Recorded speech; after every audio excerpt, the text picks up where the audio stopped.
come to Gordian. Now, Gordian was famous for its knot. And the oracle one day prophesied, whosoever shall untie the knot shall conquer the entire world.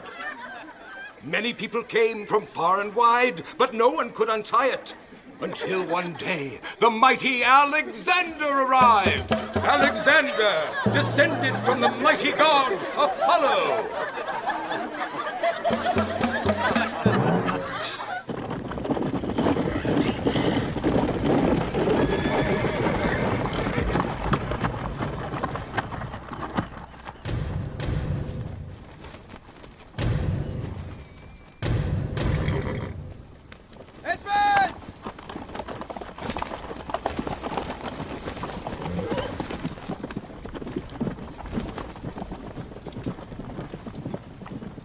Apollo enlightened Alexander and showed him how to untie the knot.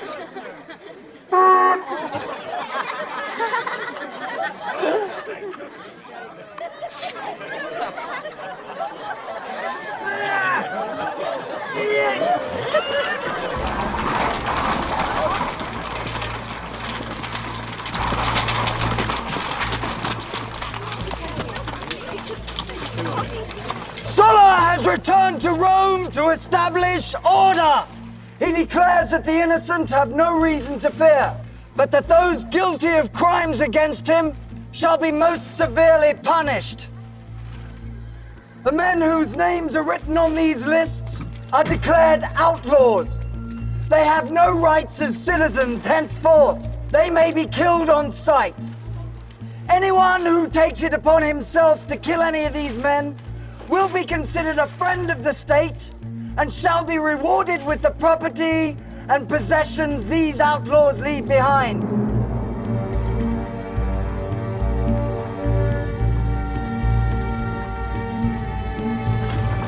It's the greatest crime in Roman law.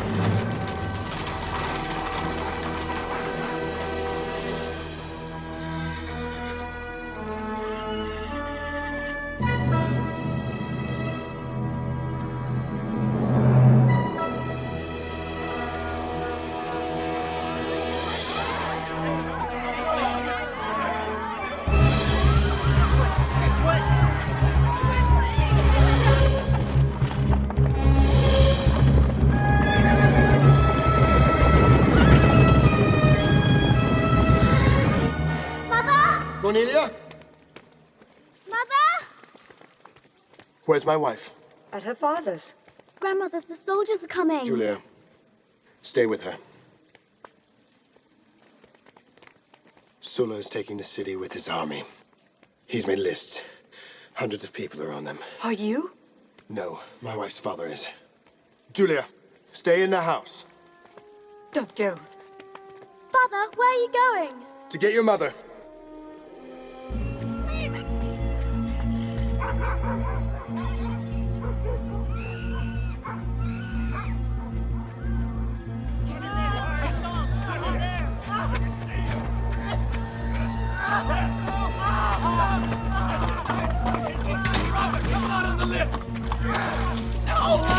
He's the one you want! Over there! Where? Right!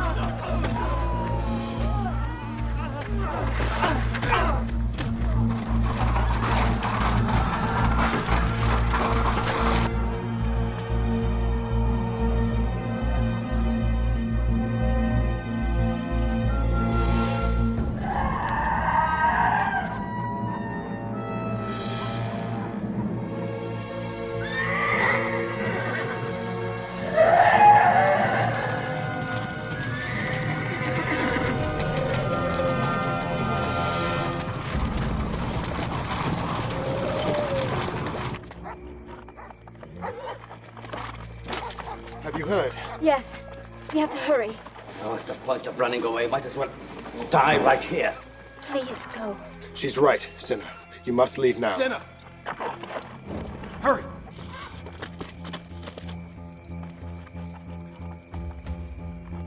Go. Please, Father. Go, hurry!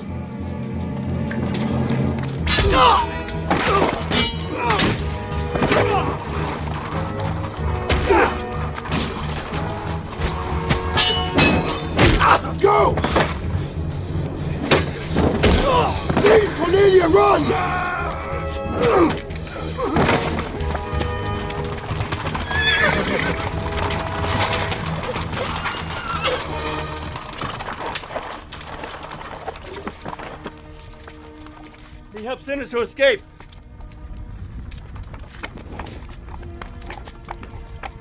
Give me your name. It's Caesar, from the house of Julie. Arrest him.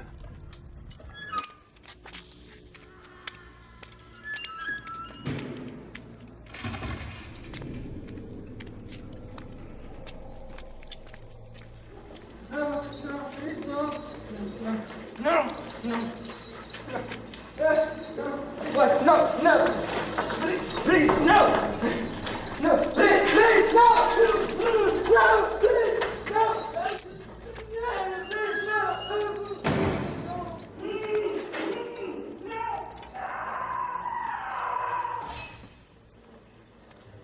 It's in any ruler's interest to keep peace among the people. And the people will only be at peace if they have a Senate representing them. Since when did the Senate ever represent the people?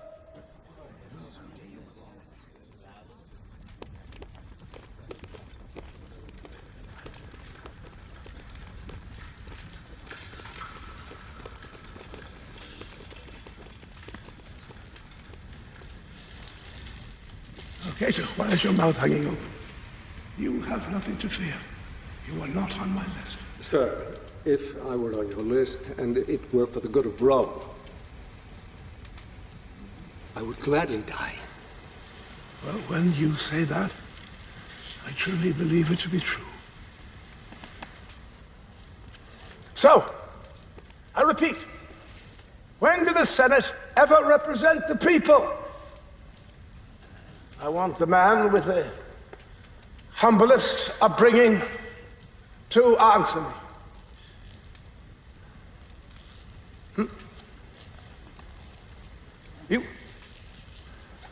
You.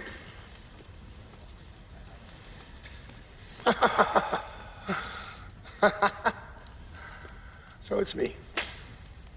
I will answer you. You were all aristocrats.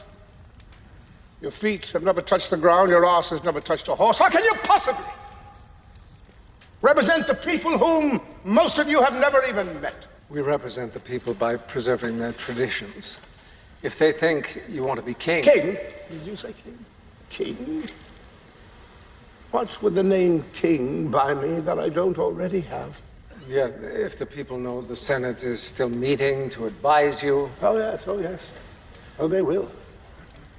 That is my fondest wish. So, I would not be a true Republican if I did not introduce a, how do I say it? A earthier element among your ranks. Gentlemen.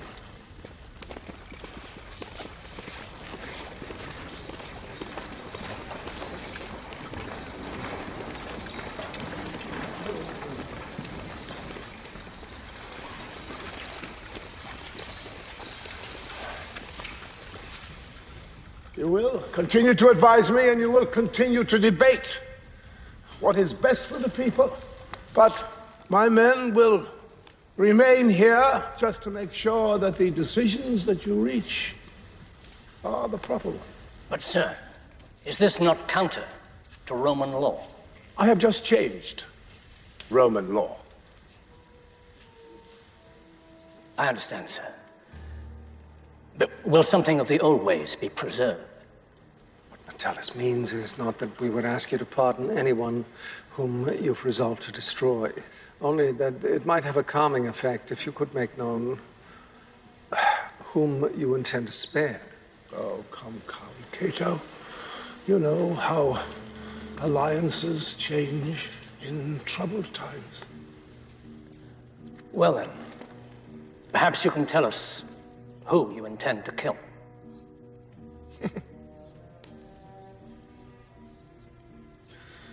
Well, let's begin with you.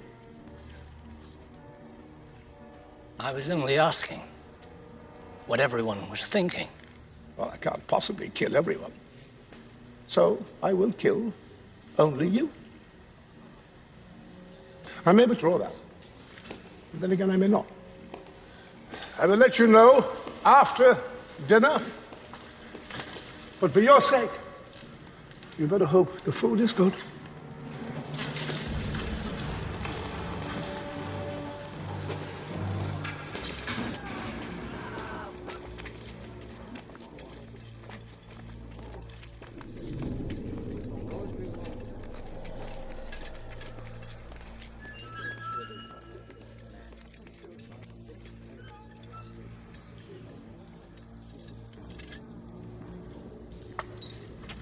Are you Julius Caesar?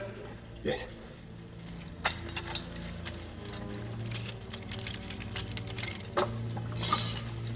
This way.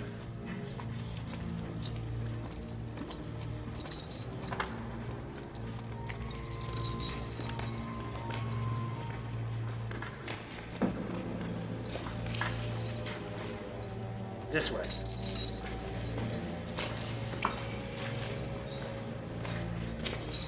I want to see Sulla. Please. No. No to see Sulla. I've been a member of the Senate for 30 years. I want to see Sulla. Take me to Sulla.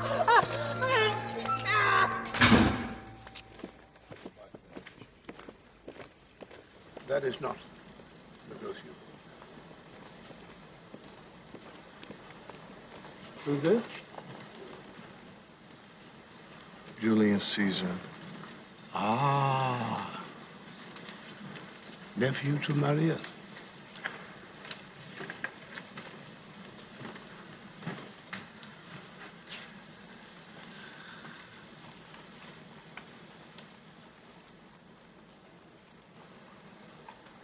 You have unfortunate ancestry.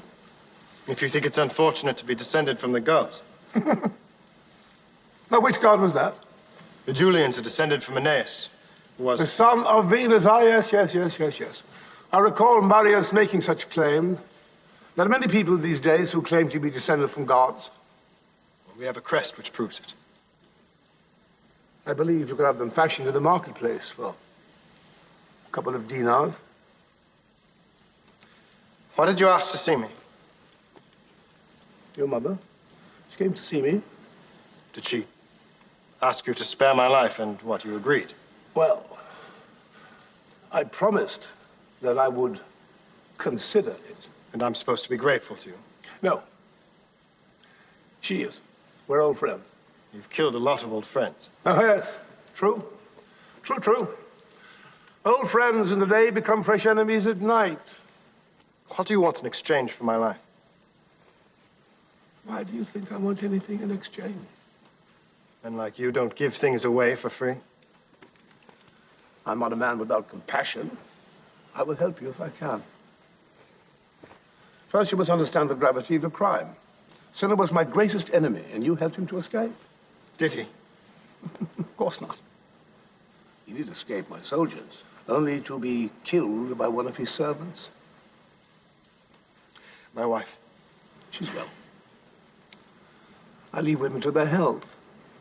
And since you are only the son of Cinna by marriage, I intend to leave you to yours. If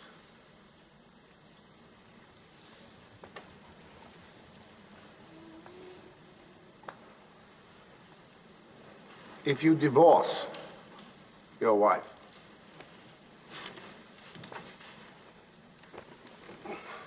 Well? No. I refuse.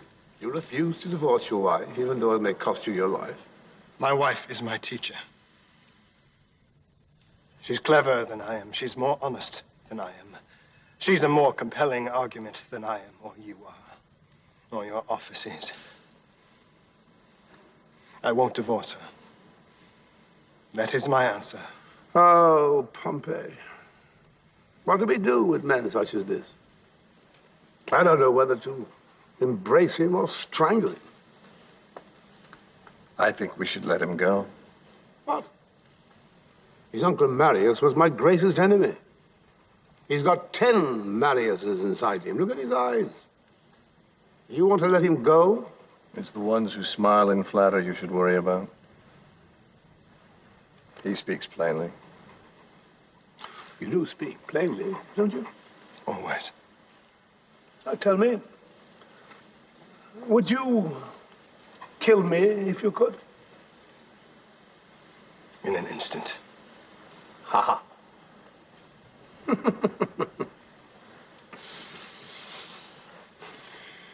You can go.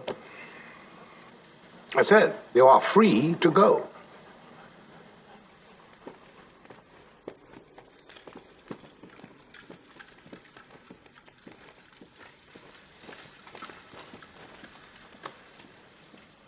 What a big heart that boy has.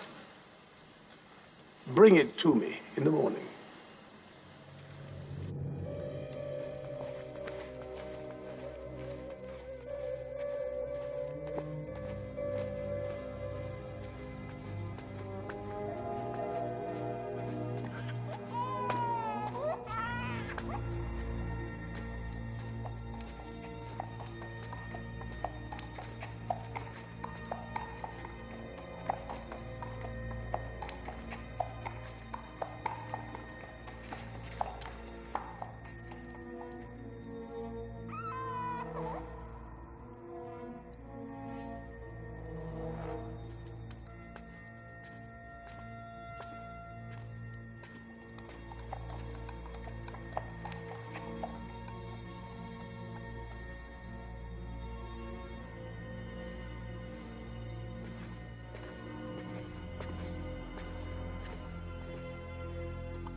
Was this Sulla's plan?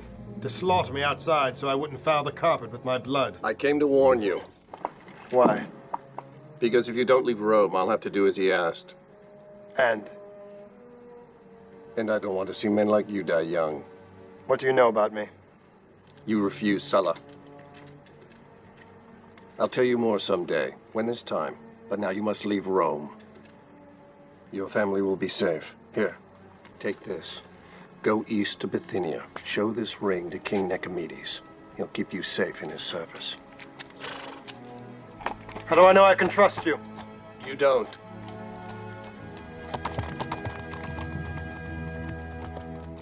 I will not hand my fate over to that man. So you'd let him kill you? And he can try if he wants. I am not leaving Rome. Why must you be so stubborn? Pompey himself came to offer you help. Why won't you accept it? He is Sulla's man. It could be a trick. Don't you trust anyone at all? Yes. I trust you. Then listen to me. You are not the heaven and the earth. You're just a man. And some things are bigger than you are.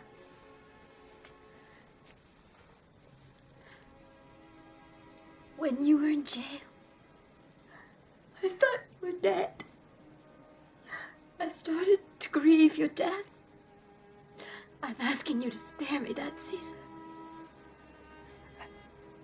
How could I live with myself if I knew I had one chance to save your life and I failed?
Is this pig for sale?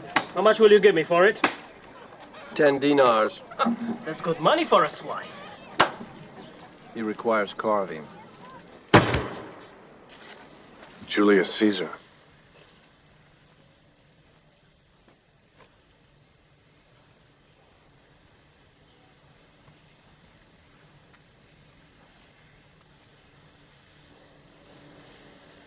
We will feed it to my dogs.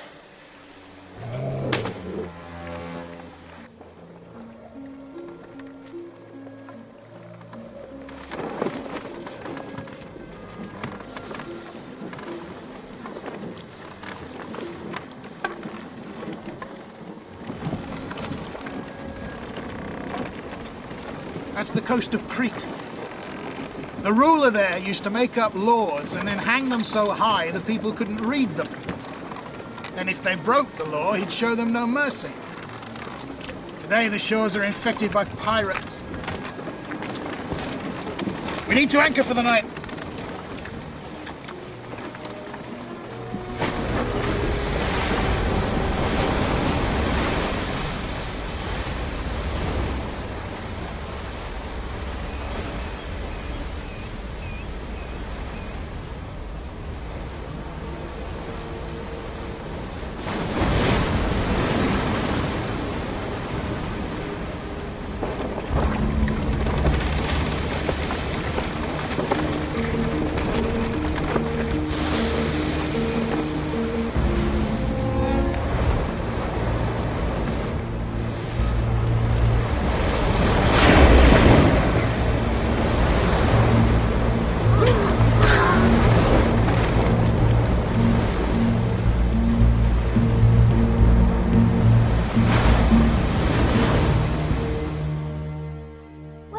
Gone?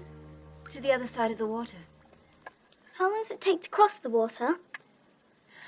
Depends on the wind. Sometimes you can cross it in days. Sometimes if the air is still, you may not move at all.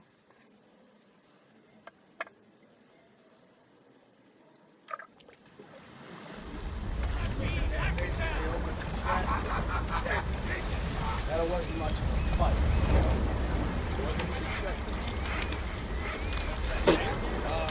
You don't like the ropes, huh? We can use nails. That's the Roman way, isn't it? What kind of ransom do you get for a Roman these days? 2 talents. But I'd pay 3 to watch a Roman drown. You get 50 for me alive.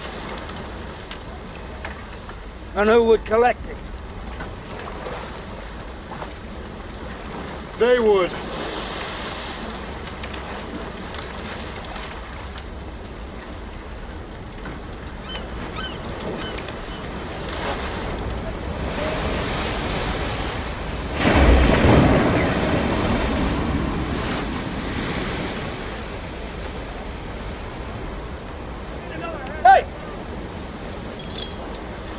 If your men don't return before dawn, you die.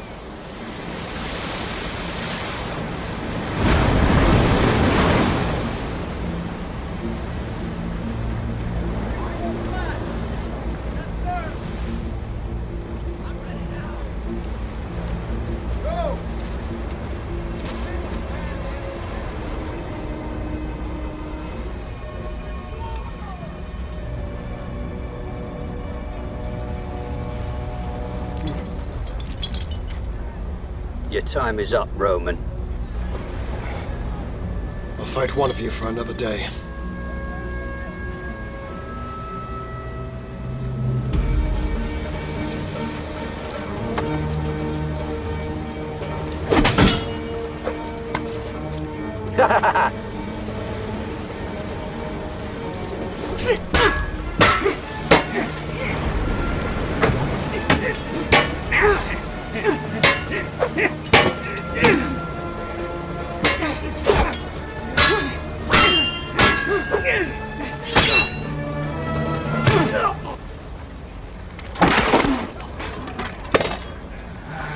That's another day.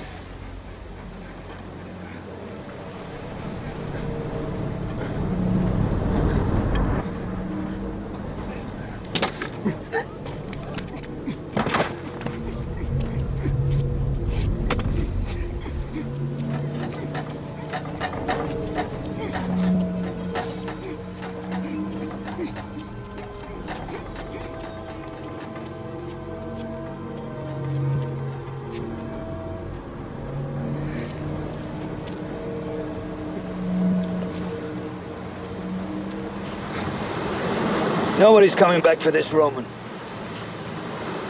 Throw him in the sea.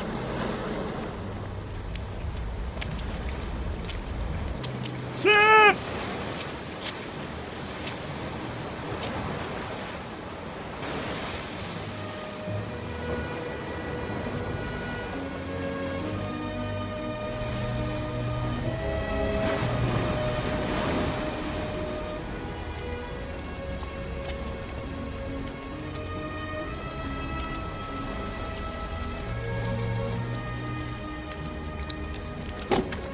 $50 talents.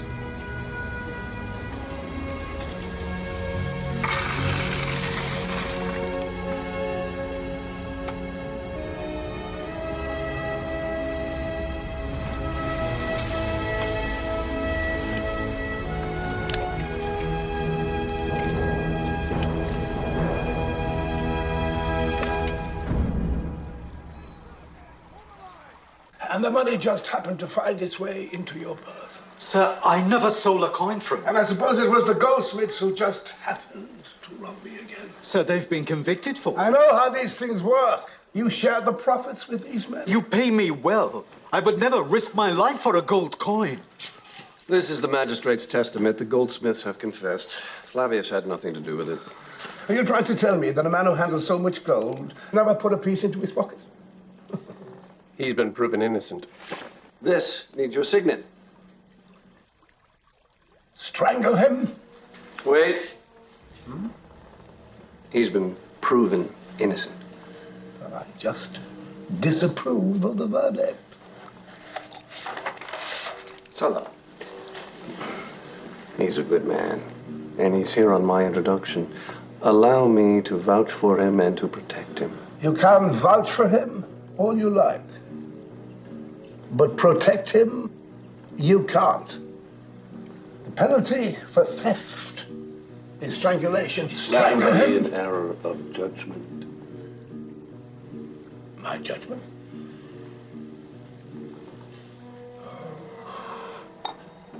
Pompey, you're becoming very critical. You want to rise above me. You're just waiting for your chance. Most men worship the rising sun and not the setting sun. That's how the saying goes, isn't it?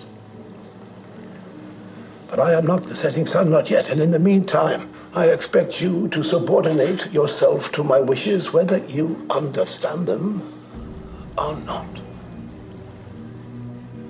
Strangle him.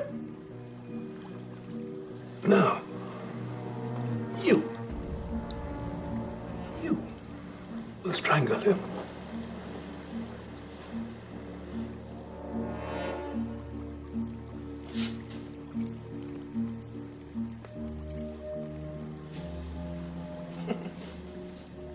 No. Did you hear him say no? Oh, my dear General, I asked you to strangle Flavius, and strangle Flavius you will, and you will do it with your own bare hands.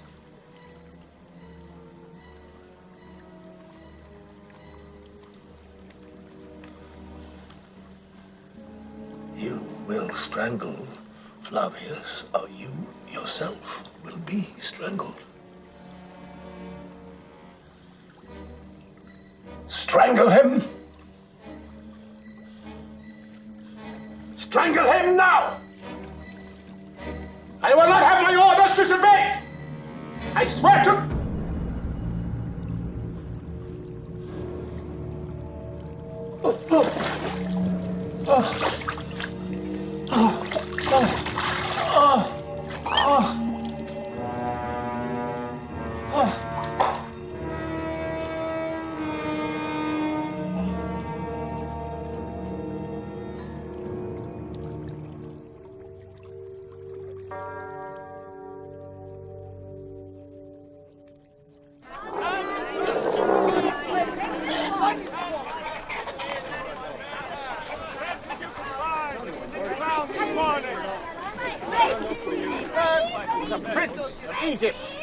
Noble of stature, fit to serve a gentleman such as yourself, sir.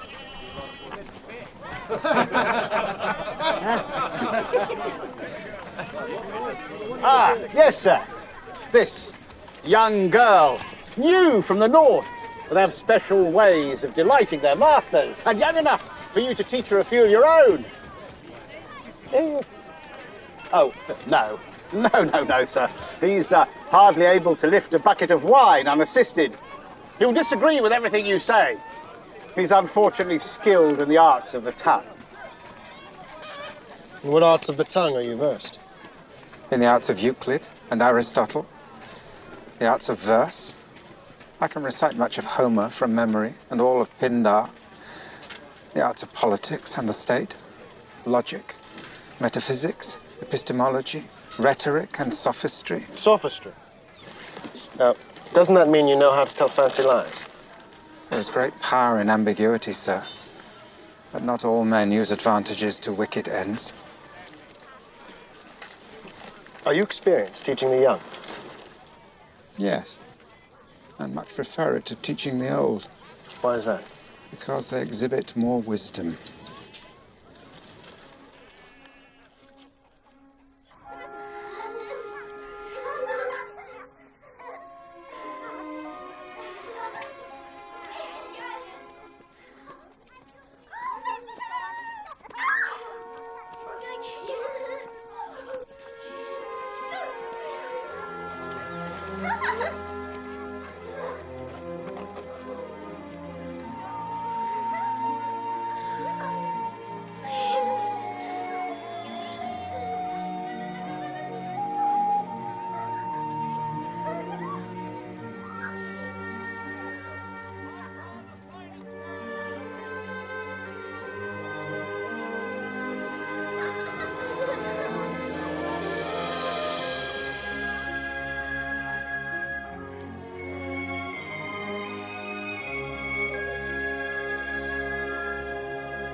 Father.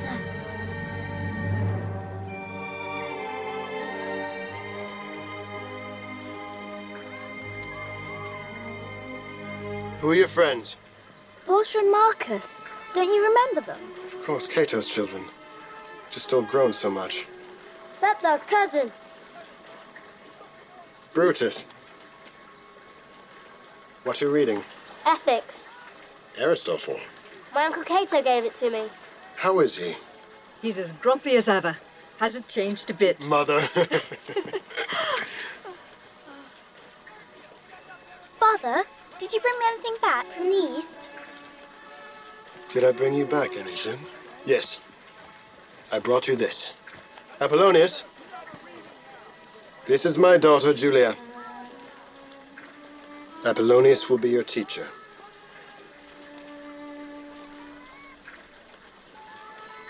Where's my wife?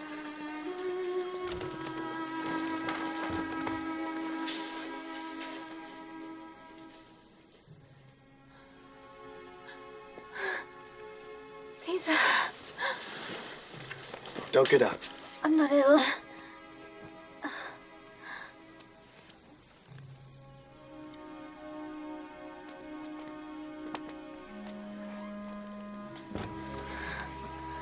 Let me get dressed.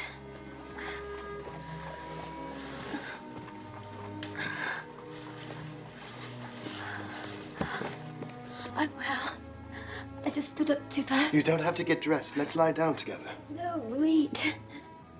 Let me just... Cornelia. I almost stopped waiting for you. I almost stopped missing you. And now... Here. This was not supposed to happen.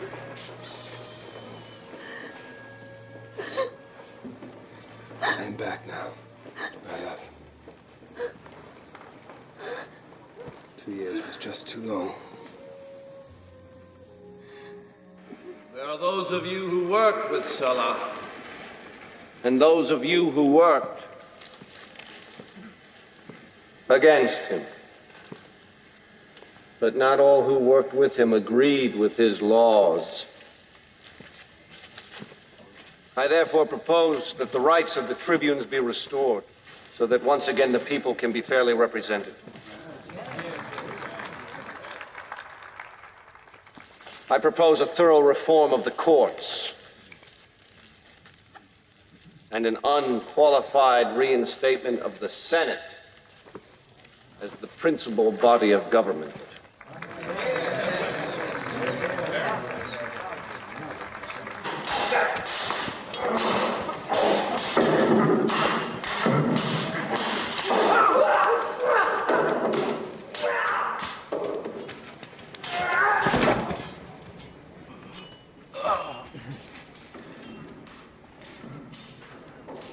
Caesar. It's good to see you fresh from another victory. Oh, he lets me win. He makes me feel old. I'm glad to see you made it back safely. I hear you met with a number of obstacles. Yes. Fortunately, your friend Nicomedes has proven to be a great ally. I never had a chance to thank you for saving my life. You defied Sulla. He told you to divorce your wife, and you said no, even though you knew it meant certain death. That impressed me. And it reminded me of something.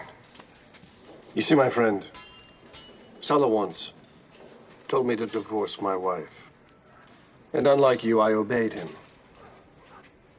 I left the one woman I loved. Life is full of lessons. So, we've taught each other a thing or two. Tell me how to get where you are now. Don't tell me I was wrong to hope you were spared. See, I have something to give to Rome. But I have no voice. If you want a voice in Rome, win the people. Speak from your heart. And when you make a promise, keep it.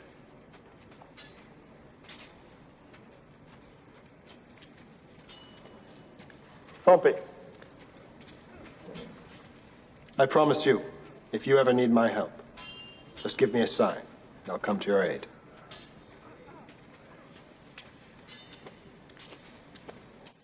Man. Andros. Mm-hmm.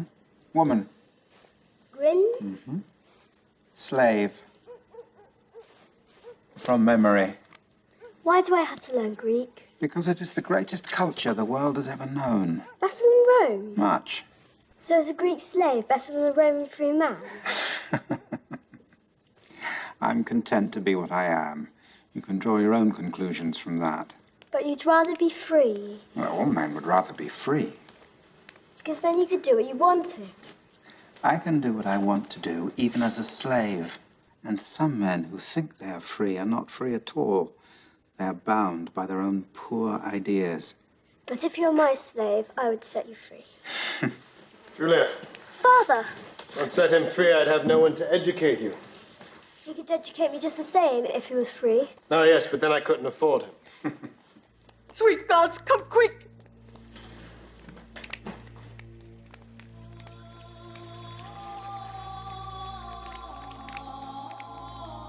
Cornelia? Cornelia? Cornelia? Cornelia, wake up. Oh, please, stay with me. No. Cornelia, please. Please. Oh, God.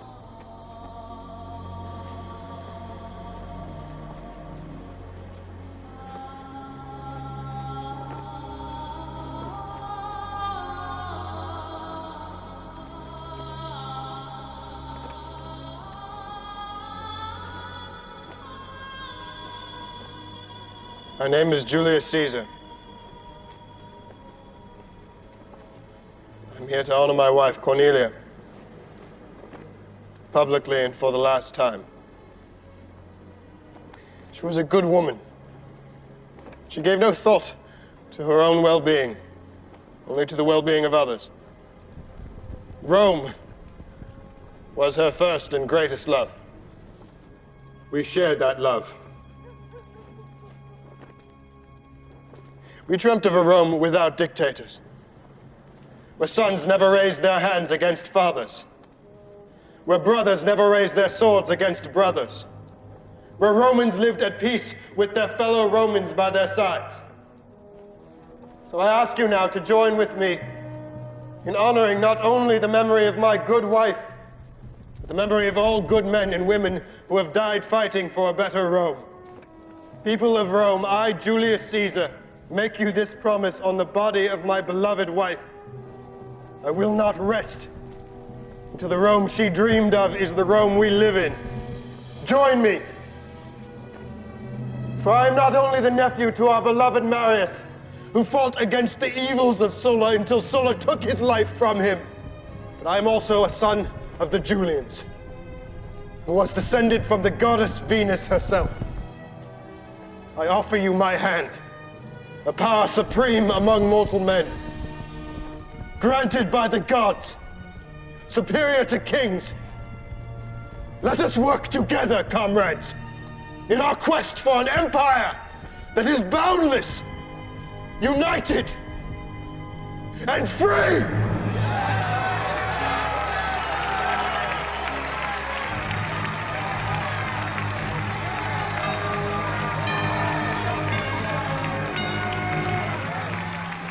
We shall have to watch him.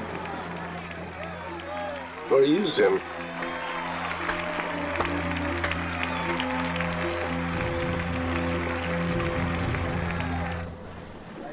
Morning to you, Caesar. Caesar! Hail, Caesar! Hail, Caesar! Good to you, Caesar. Hail, Caesar! Morning to you! Morning. Greetings, Caesar. Hey, Julia. I have something for you. Now then, here. And I hope it will make you smile. Hmm? That's the first I've seen you smile in weeks. Then move on! Get away from my stand! Get out!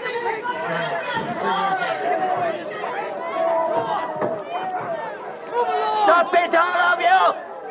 There is nothing he can do about it! What happened? The price of bread is tripled. There is no grain in Rome. Why? Because the grain supply from Egypt was cut off by pirates. Half Rome is without bread. The city is close to panic. Only the very rich can afford bread. We must fight the pirates now, or Rome will be crippled forever.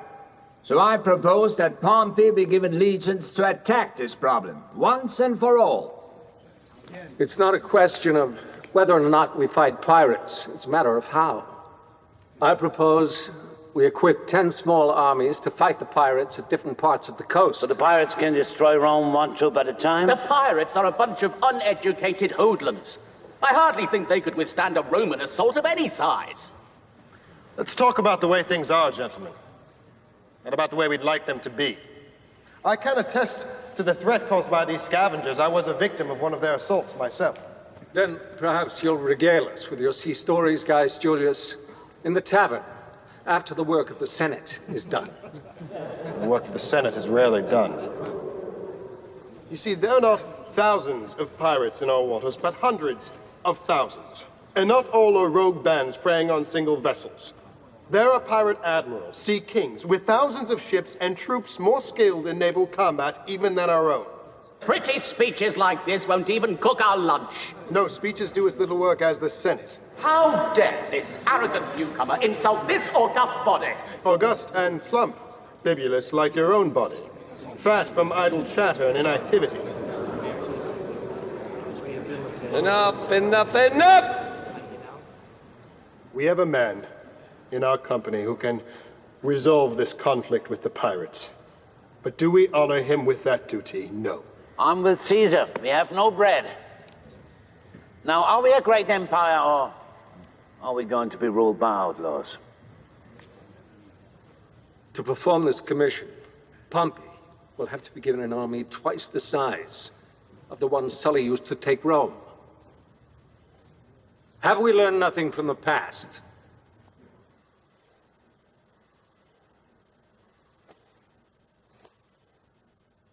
I see. Rome should go hungry because Cato can't find a single man he can trust.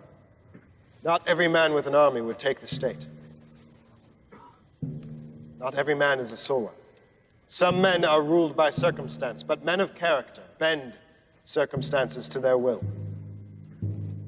They make nature behave in such a way that their will is carried out on this earth. They defy the elements, and sometimes even defy their own baser nature, in order to see that their ideals come alive before their eyes. Pompey is such a man. Those of you who have lived know that one thing alone keeps a nation small: civil strife. Tribes fighting tribes rather than banding together in one arm of power. As long as we fight in this room, seeking personal victories, enacting petty revenges, Rome will stay small. Suppose we put our opinions aside and let one feeling rule us for a time: the love of Rome. I propose we put our strengths together to become a force the world has never seen. I propose we let a man, a single man, lead us out of the dark. I propose Pompey. All those in favor?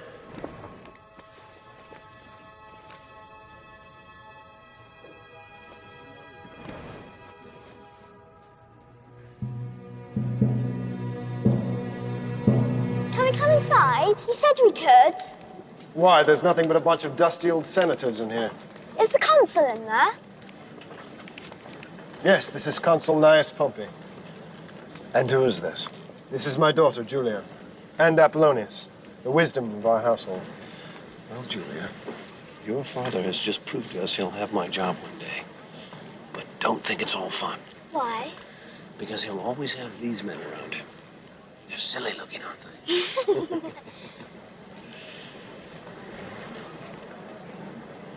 I'll see you when I return. In triumph.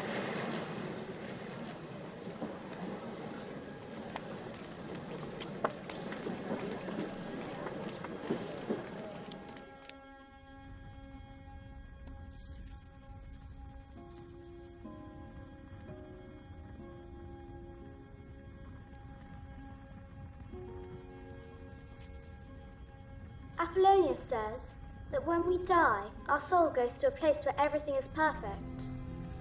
All the beds are perfect beds. All the circles are perfectly round.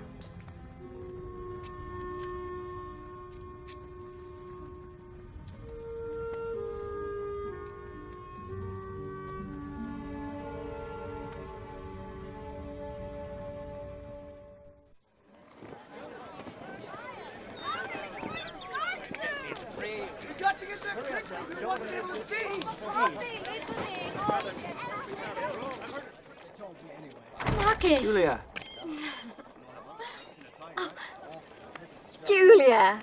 Look at you! Brutus, wake up and tell Julia how beautiful she looks. Beautiful. Do you like it? All dressed for Pompey's triumph. Has Apollonius returned? I wanted to talk to him about Plato. No, he hasn't returned. I'll bet he ran off to fight with the rebel slaves. Those rebel slaves are not like Apollonius. They aren't educated men with happy homes. Well, we had a Moorish cook who ran off a month ago. We heard he joined some rebels and that he was made commander. From cook to commander, it's so inspiring. You talk as if it's a game. I don't. Think about it. At least half of the population of Rome is made up of slaves. And what would happen if they all decided to rebel? It would be the end of Rome. Rome had to act. What do you mean? Pompey. He defeated 20,000 of them on his way back to Rome. Well, who's going with me? None of you wants to join the Council of Rome? Hmm? No offense, Father, but do you really think we're going to trail along with your lictors around? Rome's greatest general returns, and we want to be free to run and follow him. Yes, run. Go enjoy yourselves. Come on. Thank you, Consul. Brutus, aren't you going with them? I wanted to return this to Apollonius. What is this? Ah, yes, Plato's laws. Did you read it? Yes. Then? And Plato thinks that democracy is doomed to failure. He thinks that a state should be run by a dictator who's become enlightened through experience and learning. I don't think Plato would get along very well with your Uncle Cato. Come on! Hurry and catch up with your friends. You'll have to come along with me. See you at the ceremony. Hurry up! Goodbye, Father. I'm ready. Good time. You know what I heard? There's going to be hundreds of exhibitions. Exciting.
Thank you for your kindness. Let me take care of my son now.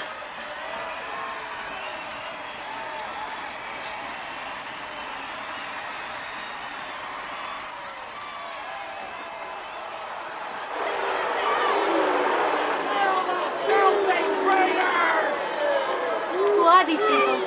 Prisoners. Pirates? Pirates and slaves. Rebellious slaves.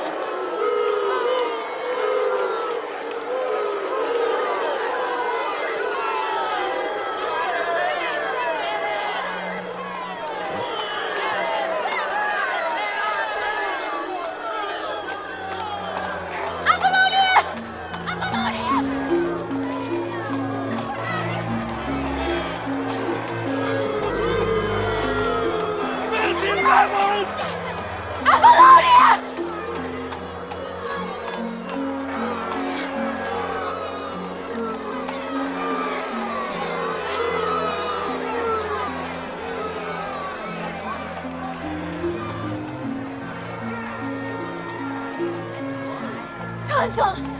Consul! Step back. Wait. Speak. I have a friend among the slave prisoners. I ask you to free him. And who are you to deserve such favor? I am Julia, daughter of Gaius Julius Caesar, your fellow consul. A consul's daughter? Didn't you know that those who choose to fight against Rome are Rome's enemies and will be crucified tomorrow? Apollonius was my teacher, not an enemy of Rome. Everything good and decent I have ever learned has been taught to me by him. You must spare him. For my sake.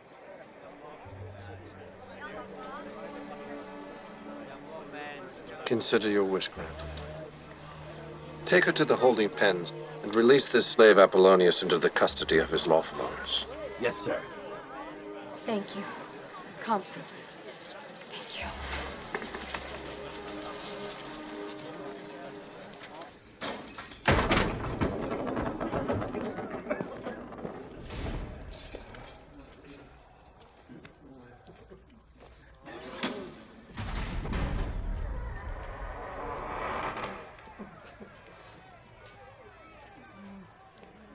Apollonius! It's Julia.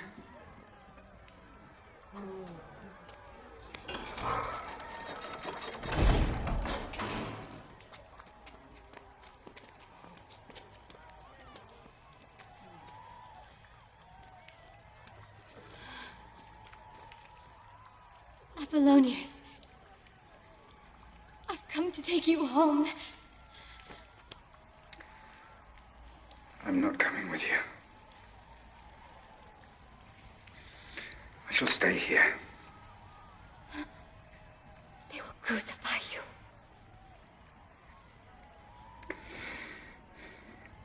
You have grown into a fine woman. Intelligent. Full of everything that makes the Romans great. But I am not a Roman, Julia. I am a slave. You are not a slave any longer. You're free. I am freeing you now. Freedom is not something you can be given. It's something you have to take. I should have done it earlier. You could have been free years ago. I should have asked my father. He would have granted it. But I never thought it would make a difference. It felt as though you were free. I thought you were happy. I was. But it's not happiness I'm seeking. Something else. What? Dignity. You have been good to me. You have been my family. But they are my family now. We both know where we belong. And I belong in there, with them.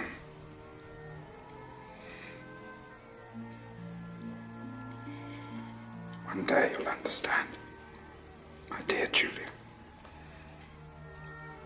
Goodbye.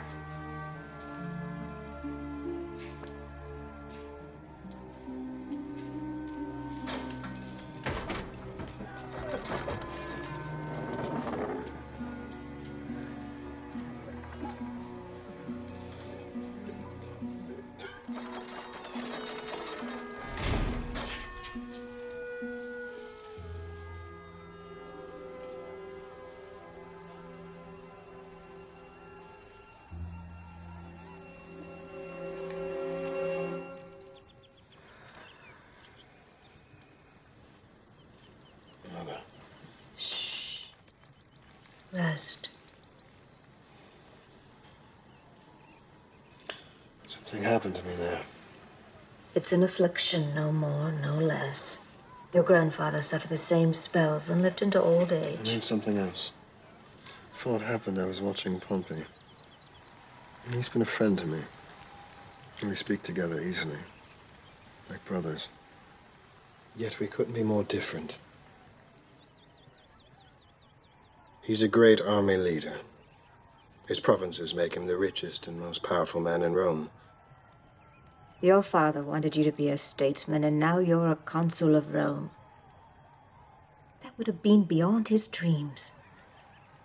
I need an army. To turn yourself into a Pompey? How would you pay and feed such an army? Your consulship already cost a fortune. Yes, I am consul, and I am broke.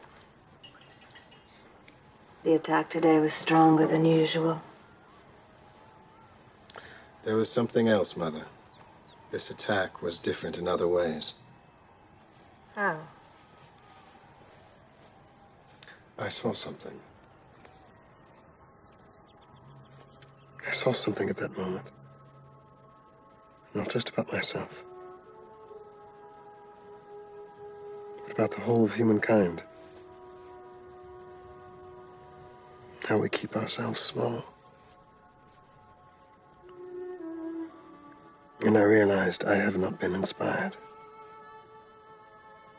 And as I watched Pompey, I saw that he was not inspired. And he would never be inspired. And I realized the difference between Pompey and me. Pompey has merely done something. But I am for something. I need legions.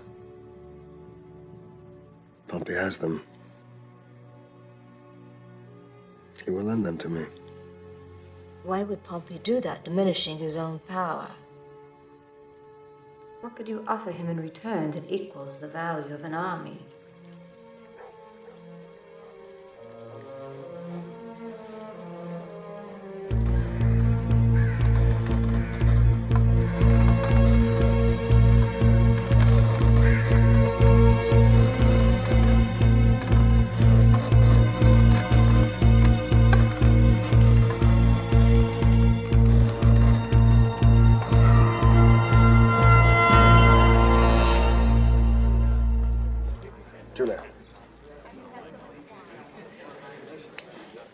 I'm sorry for what happened to Apollonius.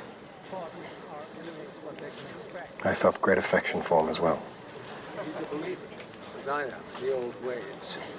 We trust in the wisdom of our forefathers and in their laws. And I, Cato, trust in him.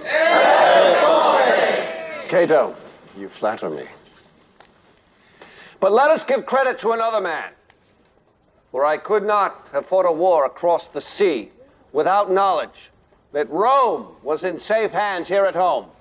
And for that we owe a debt of gratitude to my friend and fellow consul, Gaius Julius Caesar. Caesar!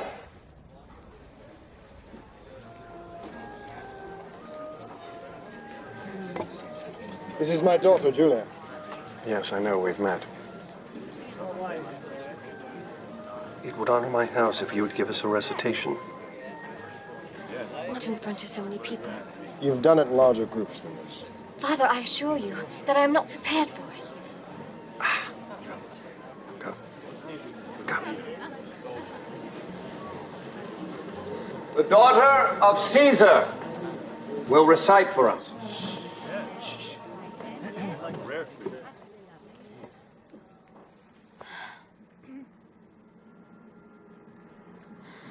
Tonight, stand beside me and praise with me a man dear to me and to the gods, mightier in victory than the kings of Mycenae, with their golden-haired horses, and stronger from war than the battle ghosts that ride the shores of Troy. Hear me, sons of bold-headed men. Hear me sing the victory of a man dear to me and to the gods.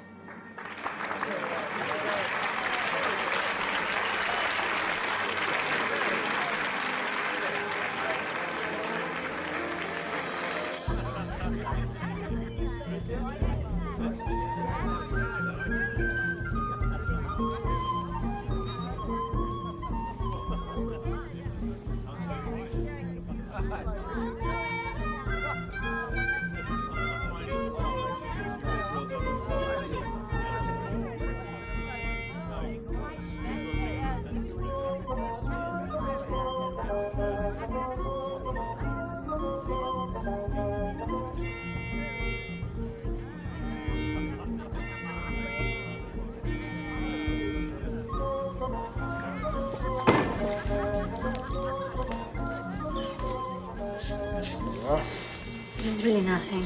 No, it's not your fault. I'm not sure whose fault it is, but I assure you I will find out and he will be punished severely. Thank you, Consul. You're very kind. What's your name? Calpurnia. From which house? Lucius Piso. I'm sorry for staring. I thought perhaps we'd met somewhere before. Would you like to eat together? I'd be delighted.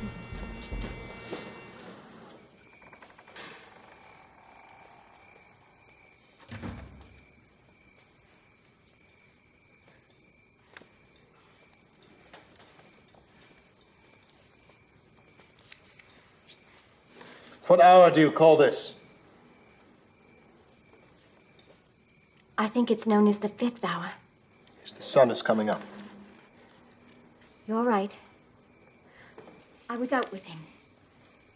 We drank and ate and had entertainment. He cares for me. Oh, yes, he's twice your age. And your friend. Remember? Yes, he is my friend. I just want to know if he treats you with respect.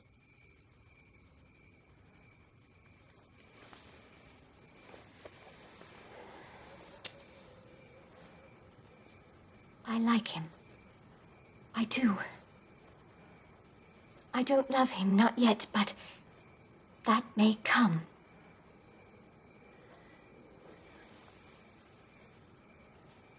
Why are you behaving in such a manner?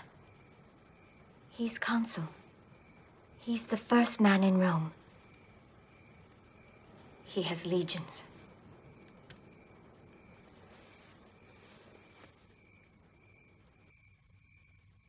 Your price is high. Price? It's customary for the father to offer a dowry. You know I have nothing to give you.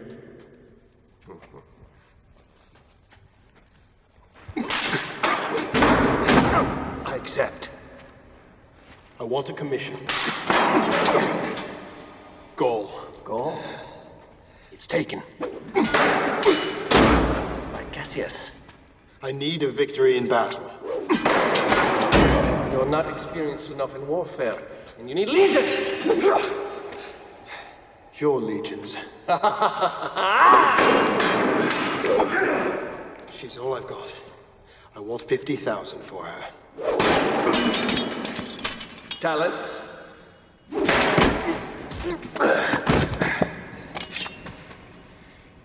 Soldiers.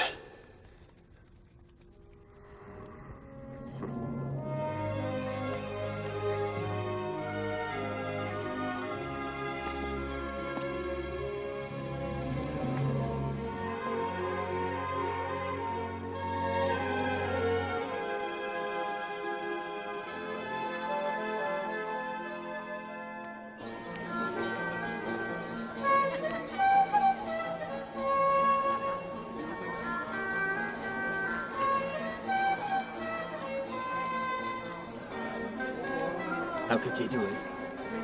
How could you take my commission away? Because I think Caesar's the right man for Gaul. But I've already put myself to considerable expense preparing my men. And you'll be reimbursed. What? And I'll propose that you look after the garrison. The garrison? This won't do. Pompey, you didn't even put this before the Senate. You exercised Let's not sole talk discretion. business at my wedding. It may tempt bad luck.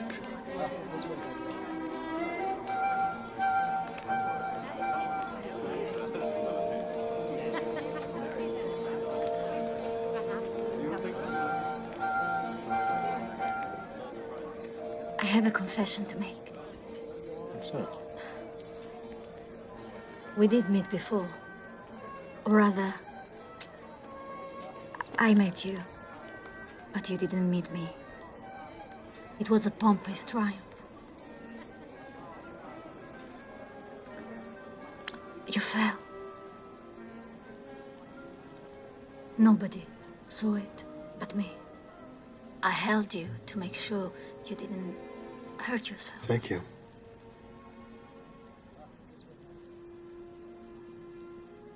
It shames me.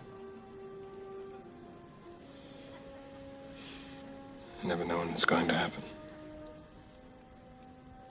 Many people believe that those who have the condition are holy, blessed by the gods.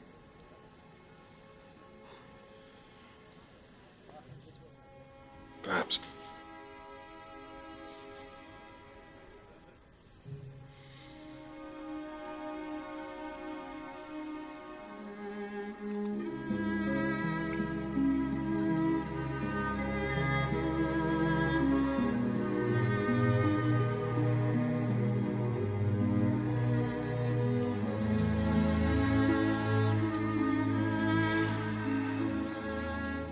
What do you suppose a child with both of our faces blended together would look like?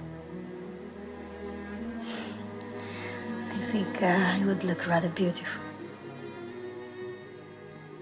Do you? Is it something you'd like to find out? Yes.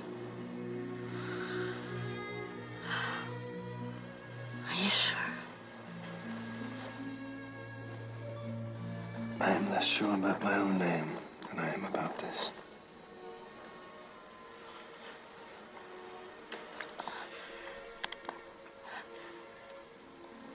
I am terrible around the house. We have servants. I'm not one for parties. I go to bed early. I'll follow you.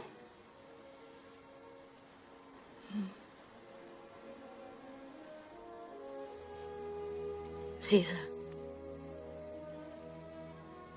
you must make me a promise. Anything you like. Come back from this war alive. I promise you. And hurry. It's 2 promises. I'm winning. Well, that's 3 promises. Now it is your turn to promise me one thing. Will you marry me before I leave?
How many dead?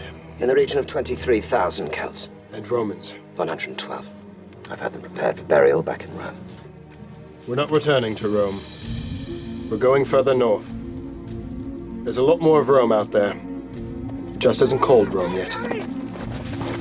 The Romans are coming!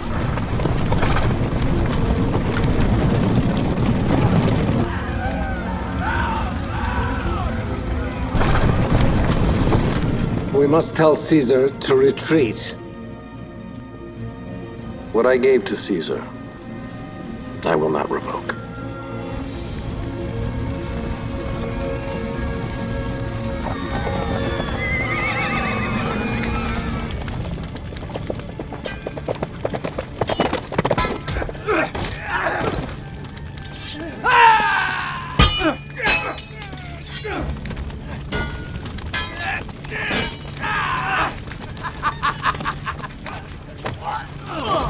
Wait! Put down your blades.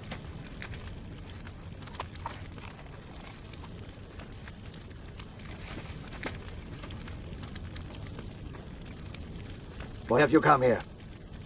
This land is ours. You have no right to be here. What is your name?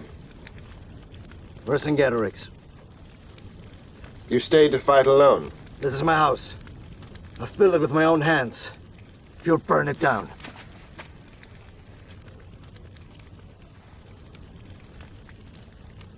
You're free to go.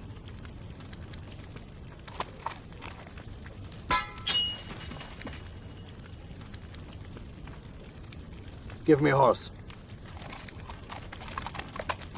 You heard him. Give him a horse.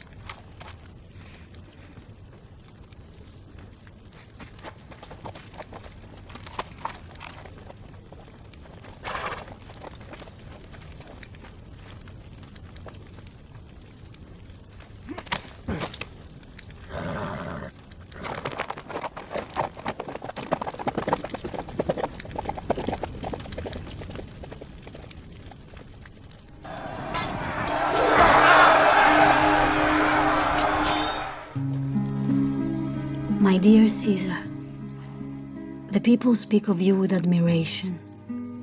Some call you the Great, as they called Pompey.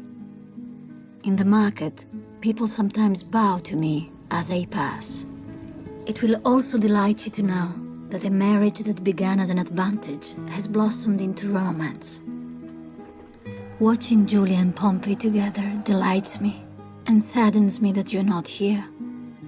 No one could be prouder to be your wife, Caesar. But after so long without you, I fear I'm getting used to my solitude. Come home soon, my darling. Until then, I will be waiting. Caesar has killed 300,000 Celts. He attacked peaceful villages. Villagers who pay taxes to the Roman state. It's beyond toleration. This is how you thank a great Roman general? Caesar sent 100,000 slaves back to Rome. Are you saying you haven't taken any of them? Oh, if they hadn't come from him, I would have got them from somewhere else. Pompey, you have to be wary. He's been away 3 years fighting with your legions. He's doubled their salary. They are totally devoted to him. My lords, as Cicero has put it so well, strain every nerve for the preservation of the state. Look in every quarter for the storms. They will burst upon you if you do not see them in time.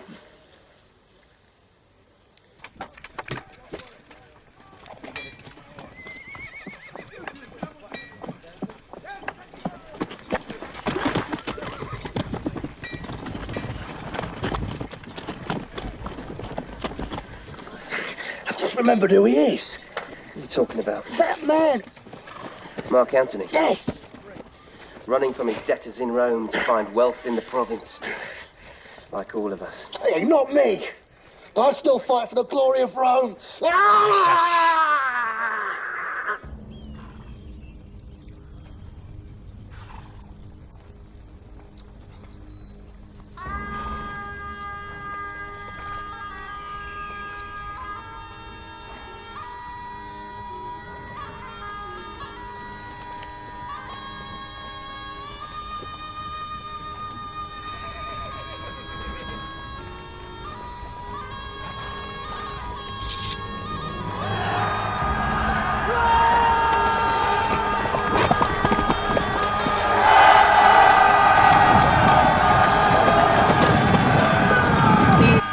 Cavalry's been attacked. By who? Gallic tribesmen. 14,000 dead. 14,000? And many more wounded. They've united under one leader. His name is Vercingetorix.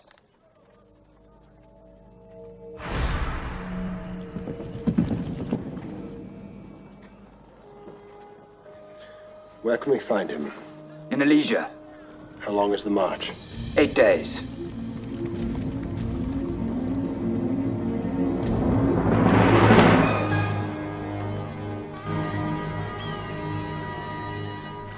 Vercingetorix is in there with 18,000 of his men.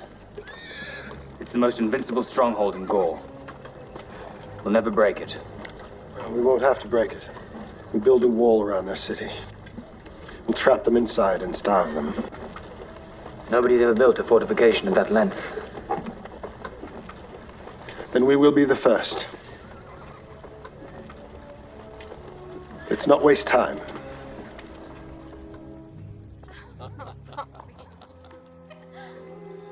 What do you think? Have wine. Here to see Pompey. This one. I think so. You better be. To me, it makes no difference. We'll have to try next time. Cato. Pompey.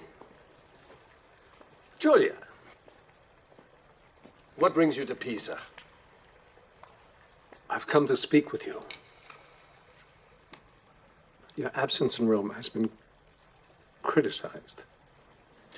As you can see, my wife needs me here. Could we speak privately? What's the matter, Cato? Did your conversation depend on speaking ill of my father? Sit, Cato. Thank you.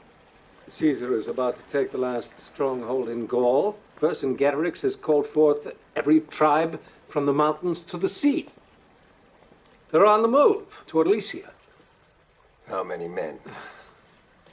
250,000. And my husband? 40,000.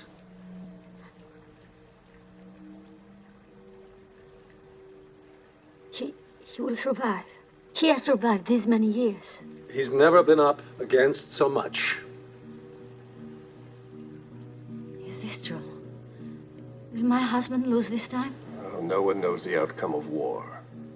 You're consul. Pompey, do something. If Caesar wins this battle... He will become the next Sulla. That's what you were going to say, wasn't it? That if he wins, he will become the next Sulla. Why are you worried, Cato? You said he doesn't stand a chance against the Gauls. Why call him back? Why not just leave him there to fight this battle to his own death? If you leave him there, your next Sulla will extinguish himself. You're waiting for my husband to fail, aren't you?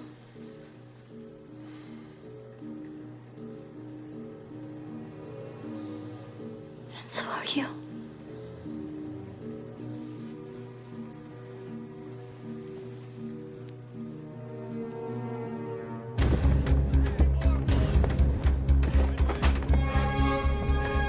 My dear Calpurnia, I'm doing everything in my power to make sure I come home safely to you. You must have heard we've built a wall to hold the Elysians in. What you may not know is that we've built a second wall as well, to keep their allies out. I say this to reassure you. They can round up 10 times our number and still we will defeat them.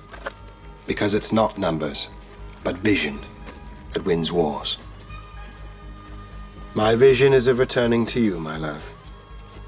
And not just returning, but returning victorious, as I've promised you. When my men are tired, I can't always let them rest. When they're hungry, I can't always feed them. But when they forget their vision, I can share mine with them. And the more that I share, the more of it I have. It'll take 30 days to round up the tribes. How much food have we got?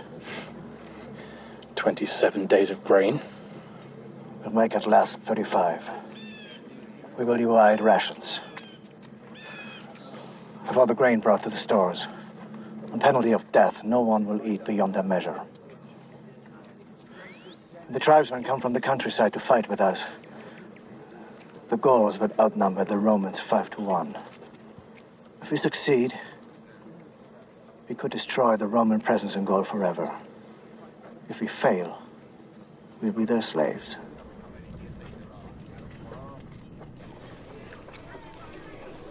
In the evening, we take our leisure, tell stories about the city and our families, or just eat in silence after our hard day's work. The men do work hard, but there are worse things than hard labor. Waiting is much worse.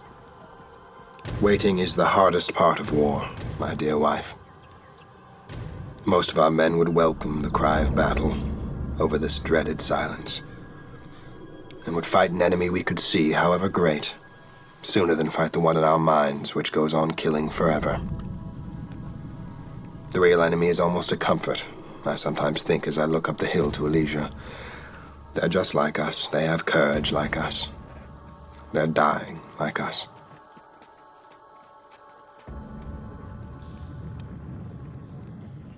The tribe should have been here by now. If they don't come, we'll have to fight on our own. We don't have enough men. I say we give ourselves up. And be Roman slaves? If we die, our gods die. At least if we live. In slavery? In any state. If we live, we can perform that service to the gods. We can keep them living for our children. You think the gods would want us to keep them alive so they can be worshipped by slaves? If we have nothing left to feed ourselves with, I say we do what our ancestors did. We eat the elderly and the infirm to keep ourselves alive.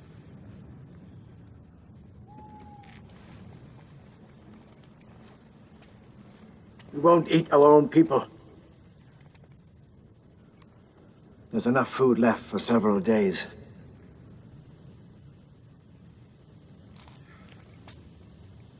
If we only feed our men.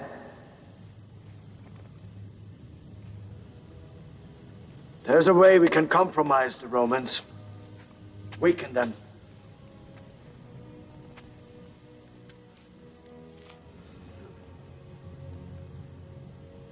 I say, we give up our women and children to them. Our rations will keep us alive for several more days. If our women and children become their slaves, the Romans will have to feed them, and that'll deplete their supplies. We must bid farewell to our families. We must do it today. And whatever happens, we must lock the gates behind them forever. Our survival depends upon it. This will be our sacrifice to the gods.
Send men down to the gates.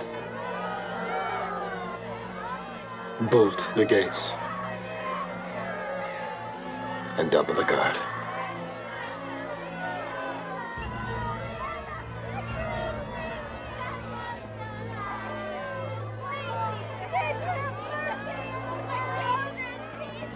Caesar,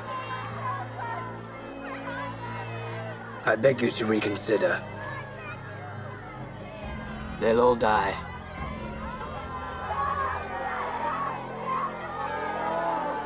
I will not starve my own men to keep the enemy alive.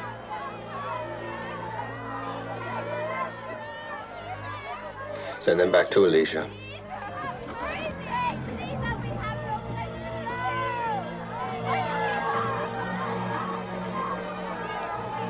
Go back! Go!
What is this?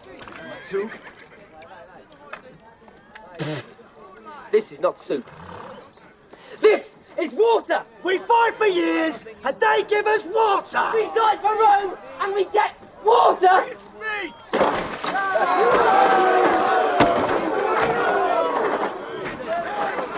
Stop! No!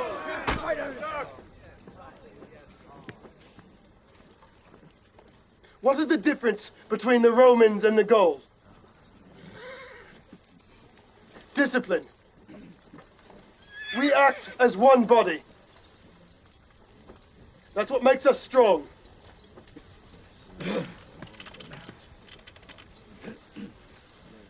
You think I eat well? Well, you starve. I eat the same portions as you. And I am hungry. But I would eat soil before I give up what we've come here to get. And that is everything you see. You. Where will you raise your family? On that hillside. Will that be a plot of land? You. That field there, between those trees, that's yours if you want it. It's rich soil, good for growing. All of you, each and every one of you will get his share. You have worked for it. By the gods, we have given our souls to this place for 8 years. Let's not abandon before we get them back. Open the gate!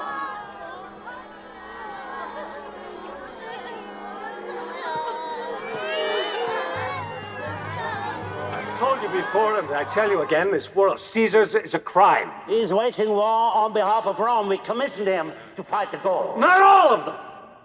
He started fighting the insurgents at the borders and moved on to murder peaceful Roman allies, Gauls, who pay taxes and tribute to Rome. I fear the gods, gentlemen. Caesar is not Sulla. He's not fighting the Romans. He's fighting the Gauls. He's not threatening us. We are threatening him. Once Caesar was consul, how many times did he push through a law without having it ratified? He has no respect for us. Something had better be done, and right away. I propose we do nothing at all. Cassius. You say all of Gaul is rallying against him? He can't possibly win against such numbers.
Trying to fool us into gathering our troops here.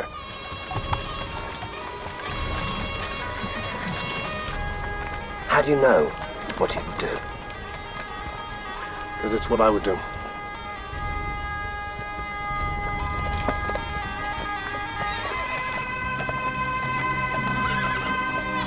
I will wait here for Vercingetorix to make his move. His men are too weak to attack our main camp. He will move his cavalry here and try to break through the inner wall, while his allies attack from the outside. We cannot let these two forces join together.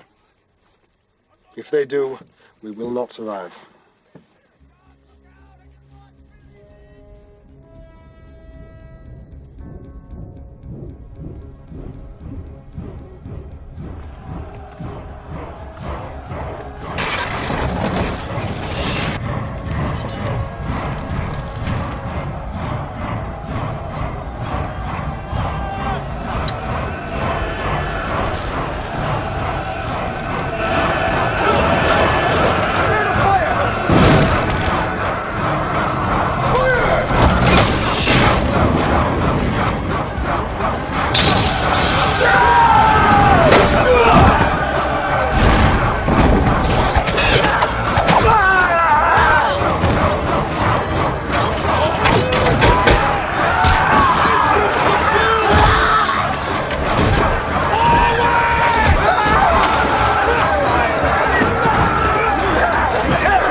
We must hold on!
Caesar, your men are asking for you.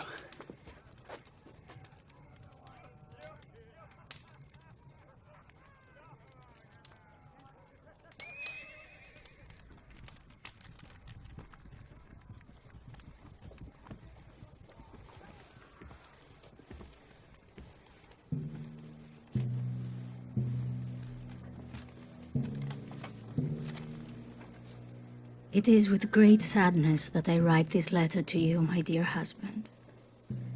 Your Julia gave birth early, and she suffered some pain in doing so. The doctors were there and did what they could to ease her suffering. The child was a boy, but frail. Their efforts could not save him. He looked like you, Caesar. There was nobility in his face. Your daughter struggled to sustain this tragic birth, but in the end, she could not. Pompey has kept himself from the Senate, preferring instead to pass time in no company. He walks around the graveyard again and again, keeping fresh garlands on her tomb.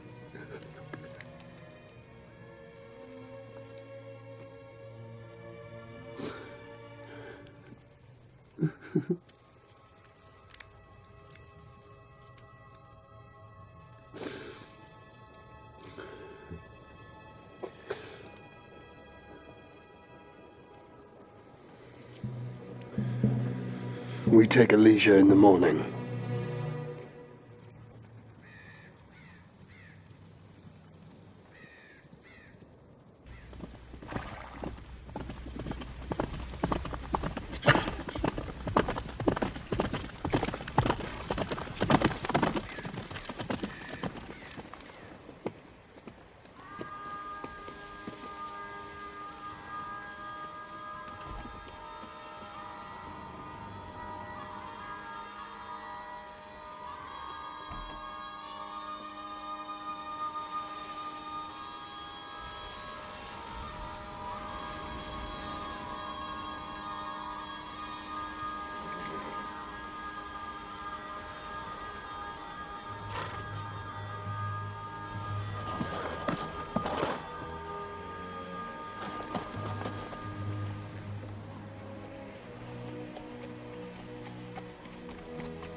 Open the gate.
I know your only real enemy is one man, and he is standing before you now.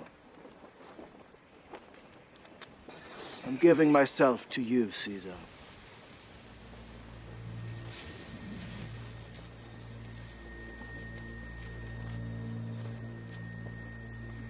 Our women died for us. I give you my own life so that you may let my men live.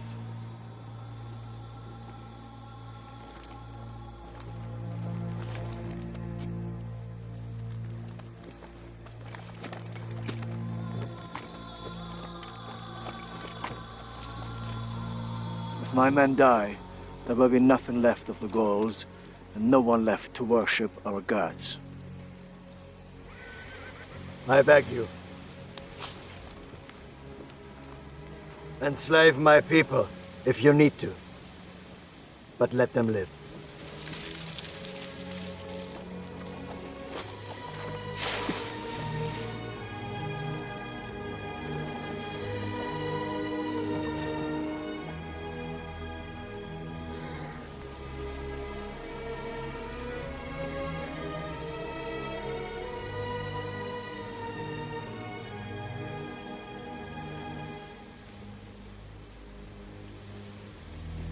Men will live.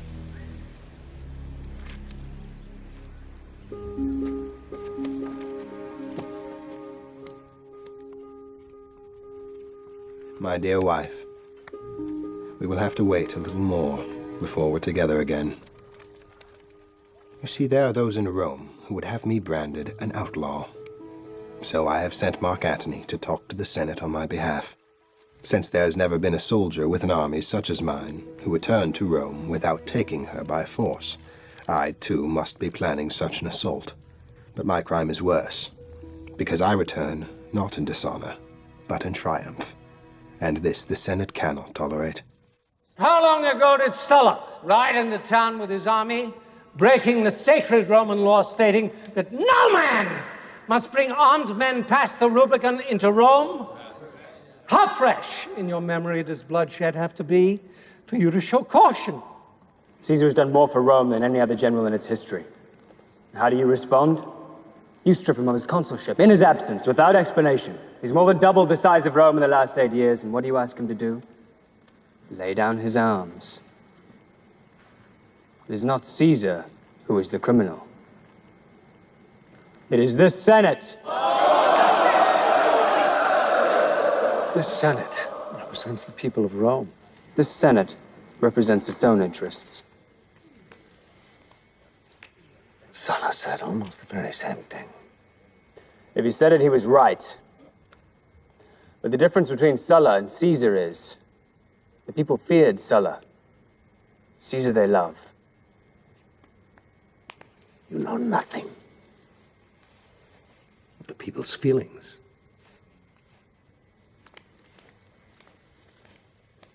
You're right, I don't. Let me ask them.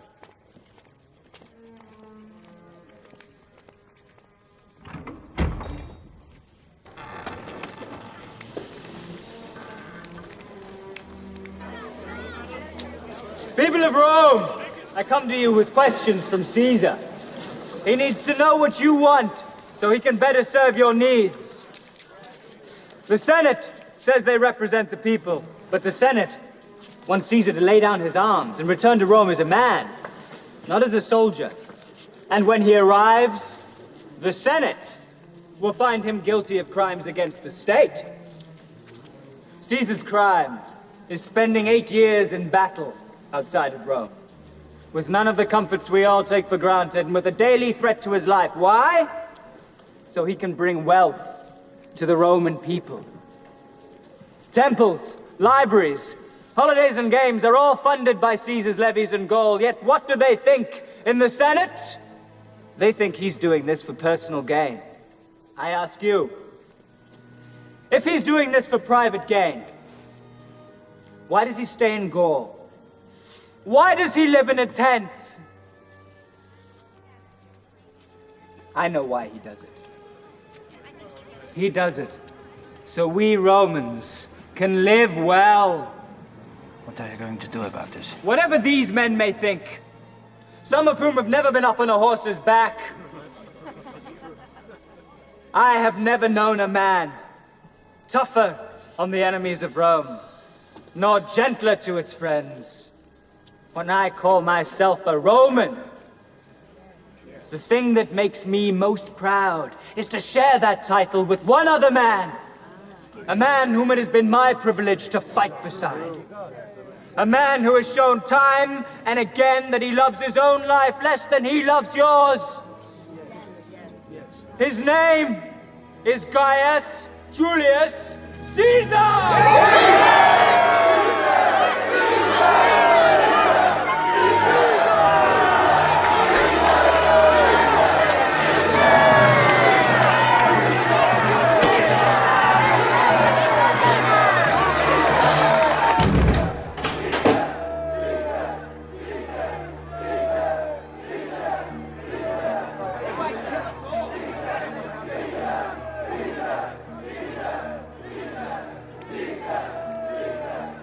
Do something, Pompey. Caesar could march on Rome at any time.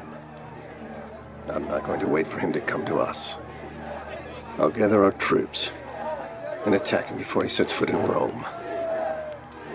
I'm going to wipe him and his legions off the face of the earth.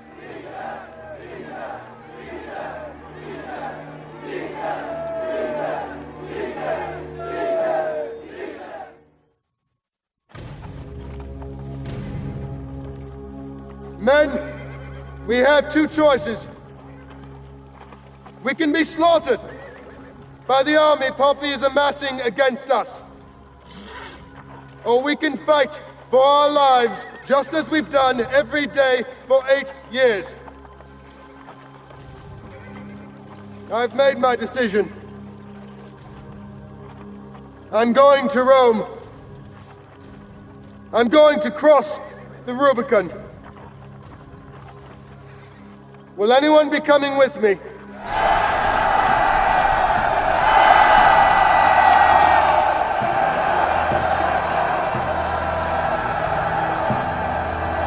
To Rome! Let the dice fly! My legions from Spain should sail to Ostia from the west. The Thracians will come to us from the north. And from the east, the Macedonians. Caesar's on his way to Rome. How far is he? 4 days from here. That's impossible. I heard it from Bibulus himself. Caesar has passed the Rubicon.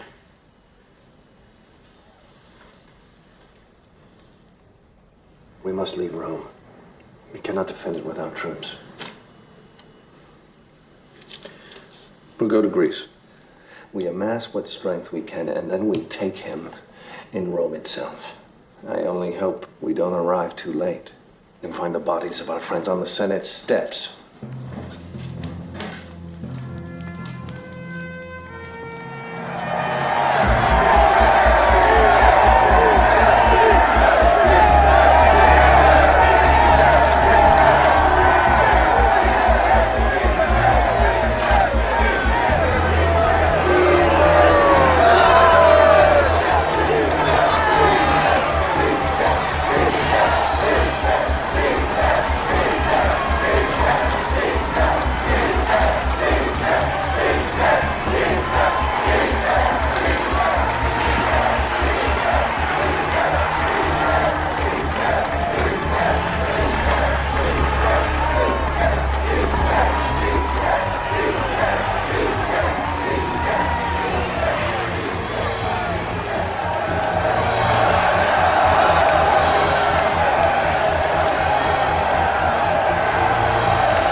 has been decreed by the new Senate that the title of dictator is bestowed upon Gaius Julius Caesar.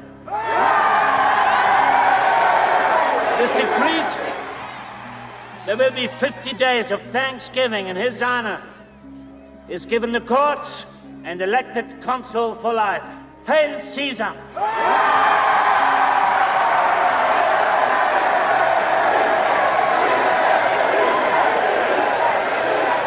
You treat me as a king. But I assure you that is one role I shall never adopt. For I am Caesar and only Caesar. It is for this crown alone that I conquered Gaul.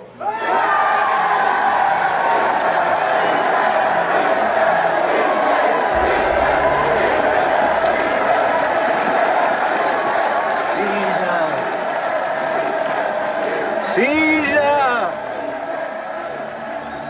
Beware the Ides of March!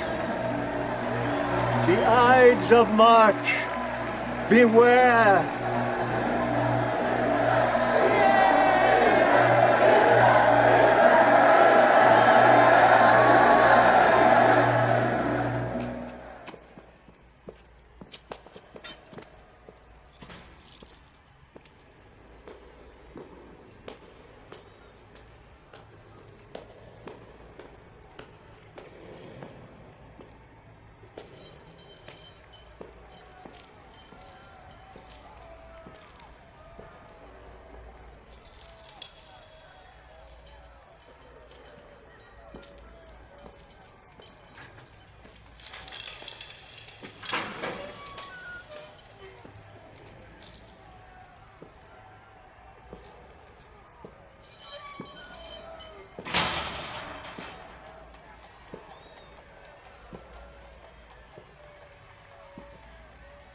The men and women of Rome are crying out for your head. For a moment, I saw them as you do. You don't know how I see them. I was disgusted with them. How do you keep your purpose clear in your mind? When I met you in your village, I could see that you had your purpose clear in your mind, and it was pure. I can see that it hasn't changed. What did you do to preserve it? You want to know? Yes. I only fight my enemies. You think we are similar, don't you? That's why it pains you to see me die. But we are very different, you and me. I know when it's over, or when what's left isn't worth having.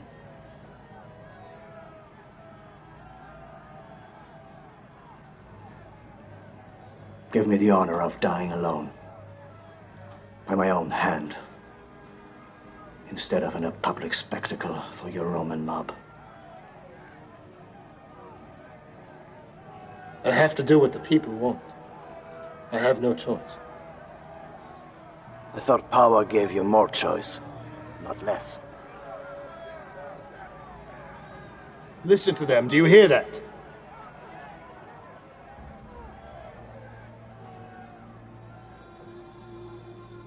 I don't hear anything anymore but the voices of our women and our children in Elysia.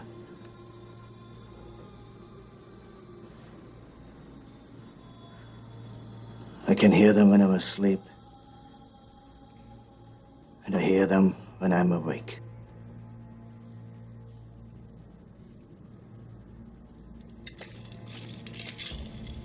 For pity's sake, give me a sword.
Hail Caesar!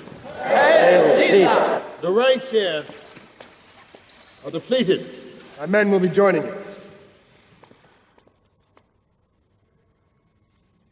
How shall we explain to the people that these men have become senators? They haven't been selected by the traditional means. The law has changed.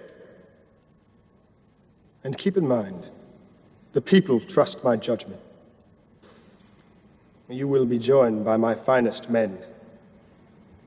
I've spent 8 years with them in Gaul. I must leave for Greece to fight Pompey. I'm leaving Rome in Mark Antony's capable charge. Do we have no say in this? I don't want to distract you with bureaucracy. I'd rather leave you free to argue matters of the state.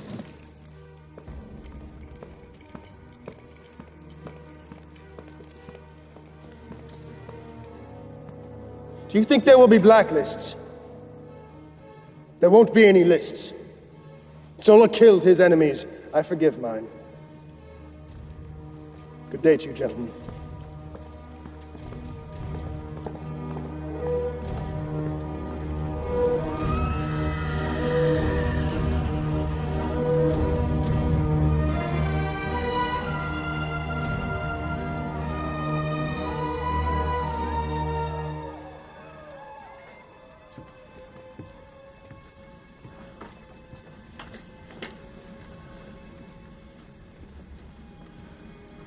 They left in a hurry.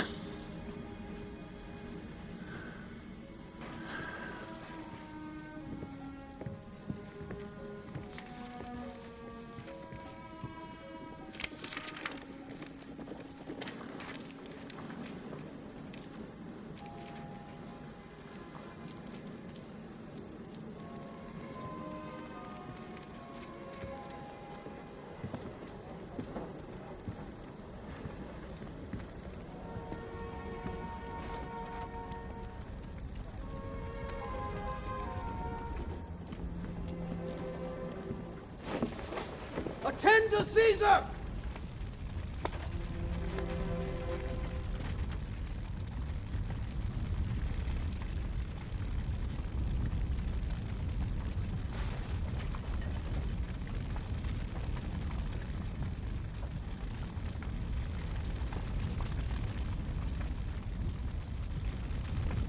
I did not cross the Rubicon to kill old friends. I did it to protect myself against my enemies. I'm hoping we can secure ourselves through mercy and not through vengefulness.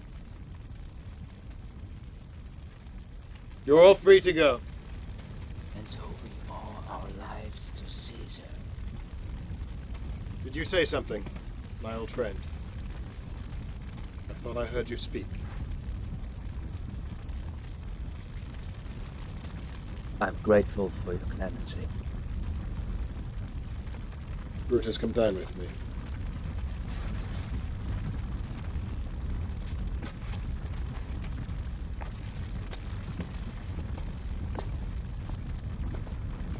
Caesar, make peace with Pompey. For years, his only hope was that one day you'd rule Rome together again. With what? With Julia, uniting you both. Yes, he tolerated me because he loved Julia so much. Caesar, he loved Julia because he saw you in her. He told me that Julia's death was almost unbearable. And add to that the end of your friendship, he counted his life as finished. I'll make peace with him if peace is what he wants. I want to establish some sanity in Rome. The people have had enough of fighting. Will you help me? How can I help you? I want you to go back to Rome and be my praetor. If peace is what you want, then it'll be my honor to serve you.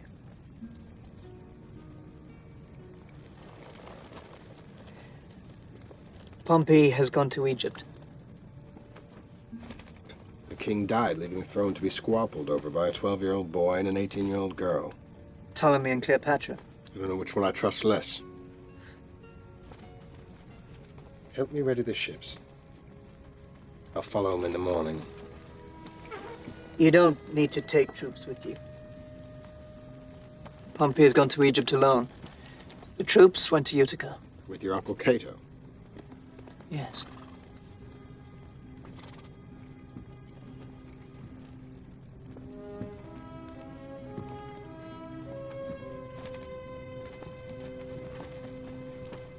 Trust me, Brutus. Whoever wants peace will have it.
He was most cruelly murdered on the palace steps by his own men, sir.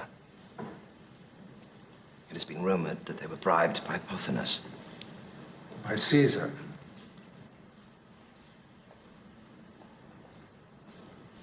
There's only one enemy left.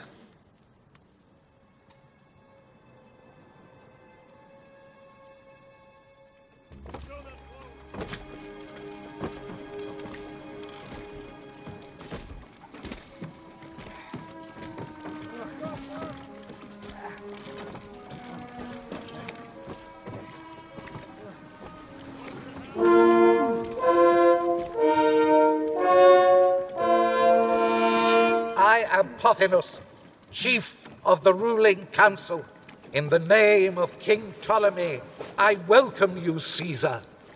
Well, the king is very generous, but as you can see, we haven't brought any horses.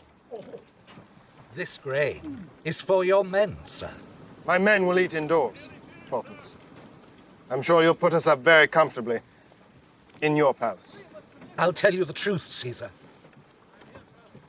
Ptolemy fears for his life. There's been a great deal of discord in Egypt, so he has forbidden all visitors. You, of course, are very welcome in the palace. And my men.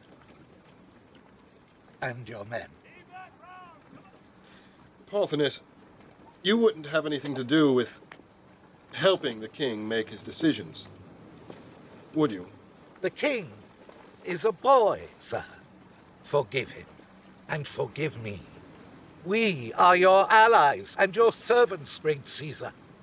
We only have the interests of Rome in our hearts. Bring out the gift.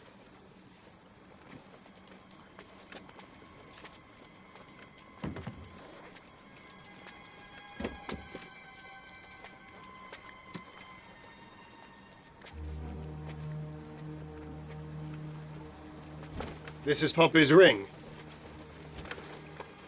Where is he?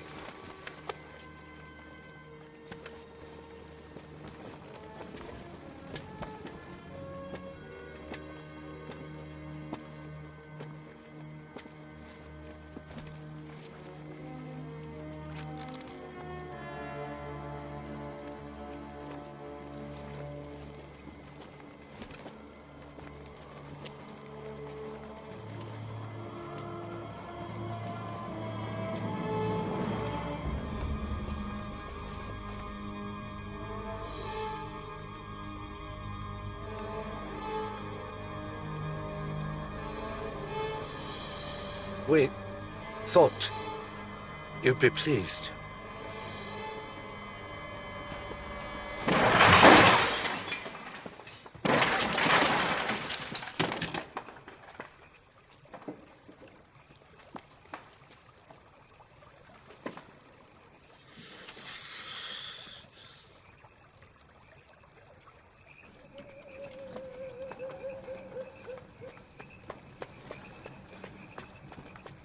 Excuse me, Caesar. There's a servant with an urgent message from Cleopatra. Bring her.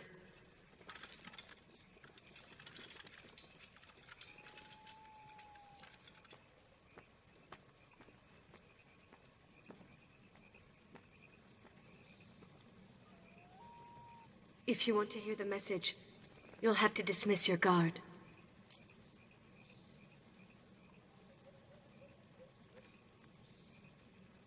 What word from Cleopatra is of such importance?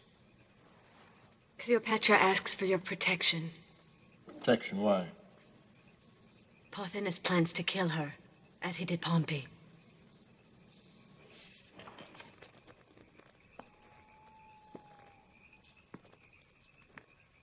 Is that why you're disguised as your own servant, Cleopatra?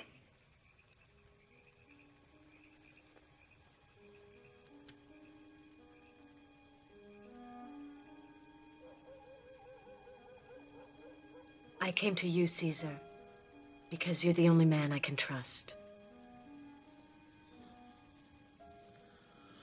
Why does Pothinus want to kill you? My father wanted me to rule Egypt. He wrote it in his will. But Pothinus banished me with a price on my head. Now any servant can kill me and be rewarded for it.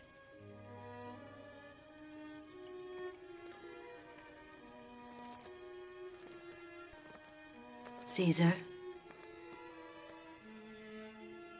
you and I are alike. You are the son of Venus, and I am the daughter of Isis. You and I live by the same divine heartbeat. That's why we must help each other. Are you trying to seduce me? I don't try. I seduce. Or I don't. I do not have to seduce with my body. I have something much better than that. My country. It is the richest land in the world. Egypt and Rome are different. Rome is masculine. Egypt is feminine. Rome is sunlight. Egypt is twilight. But it's not part of Rome. Not yet. Make me queen, and East and West will be united. We will be God and Goddess, ruling the world.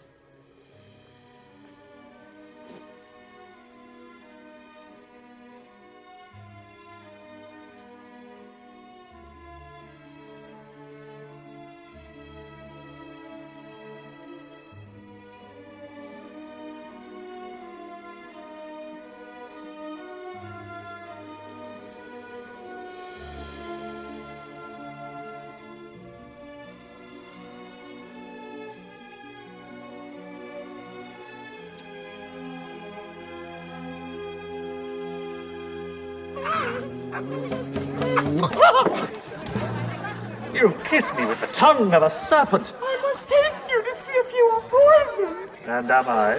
No, but I can taste gall. Will you stay with me in Egypt, Caesar? What does Egypt have to offer that Rome does not? Have you heard of the Fertile Crescent? Is it a region down below? Indeed it is. What grows there?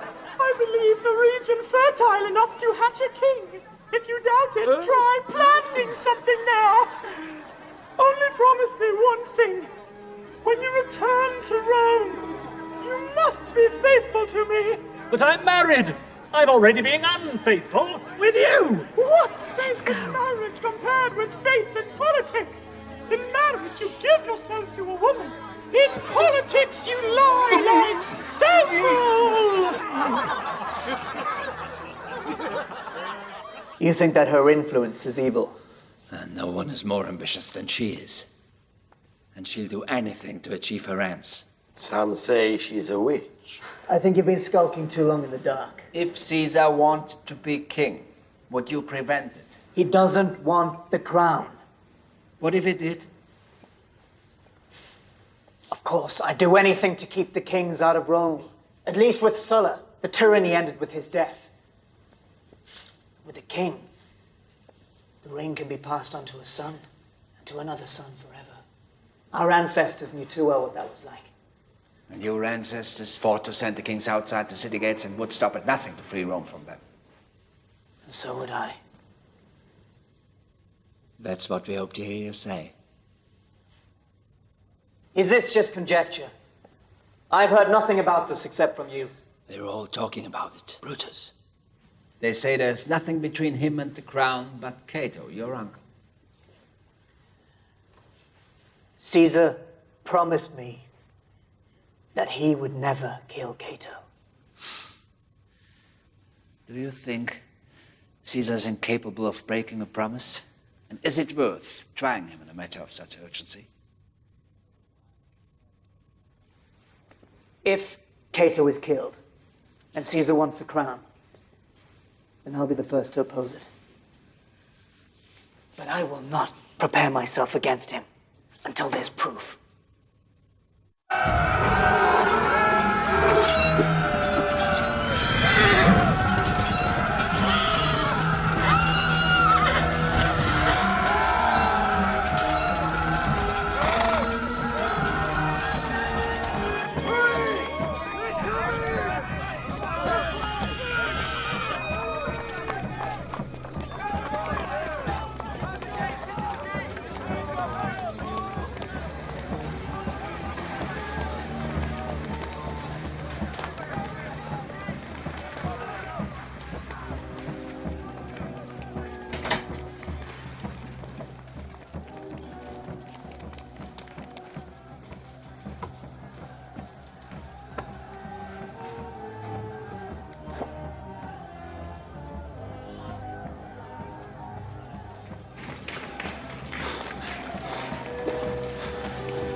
Father! Where's my sword? I had it removed. Why? You said before that if Caesar won the battle, you might... My own son would deliver me naked to the arms of my enemy. Your own son wants you to live. So, you take away the sword, you take away the choice. When did I go mad that you have to take choices from me for my own protection? Am I your father or your son? Why don't you bind my hands as well, so that I can't defend myself at all?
We'll bury him with honors. I'll bury him myself. Let the state celebrate his life. Which state? Rome? The Rome of Caesar? To accept your honors would defile my name. And on behalf of my father and my family, I decline. Now I'm asking you to leave this room.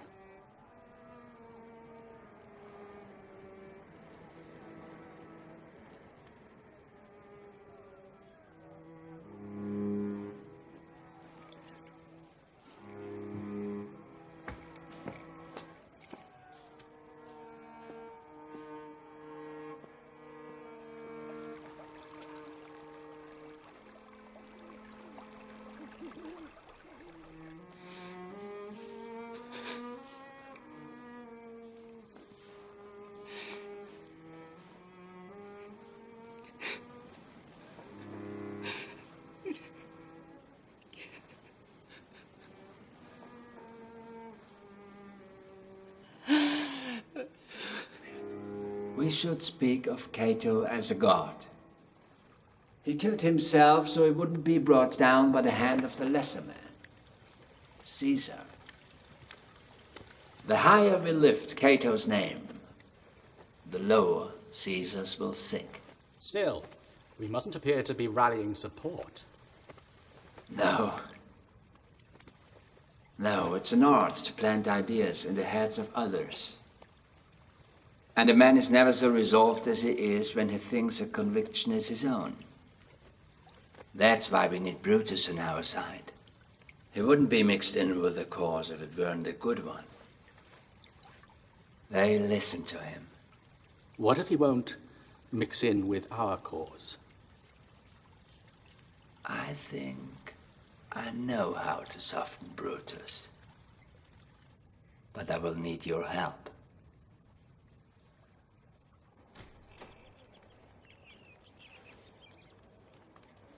There's no peace in the world like in my house. Calpurnia. Won't you greet your husband with a kiss? Dismiss them.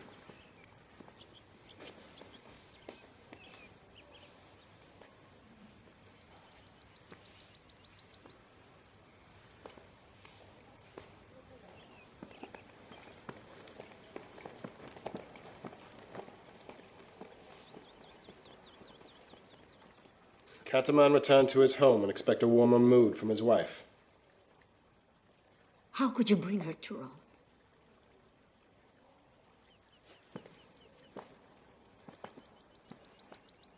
It was for the good of the state.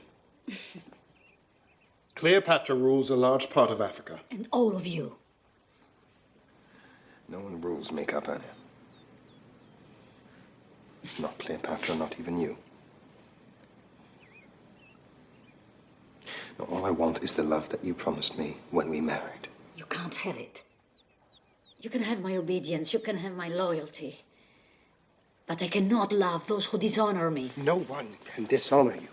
You're right. I dishonored myself when I gave my vows to you in marriage. You made a good marriage. You're Caesar's wife. I should have married a man other than Caesar. That would have been a good marriage. So I wouldn't have had to watch my husband perform for Egypt every night in order to keep the riches of that land flowing into Rome. Between you and Cleopatra, I don't know who is the concubine. Retain your dignity. There's a limit to what I'll hear from you. I have no dignity left. Perhaps I ought to buy some. Maybe I should learn, like you have, that it can be bought and sold. What's the price? What's the price of consulship these days? What's the price of being king? When did you hope of bringing a vision to the people become this lust for power itself?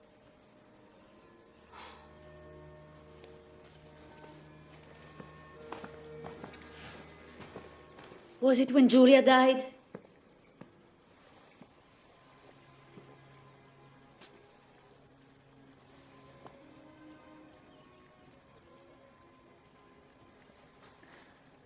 I have nowhere else to go, so I'll stay here.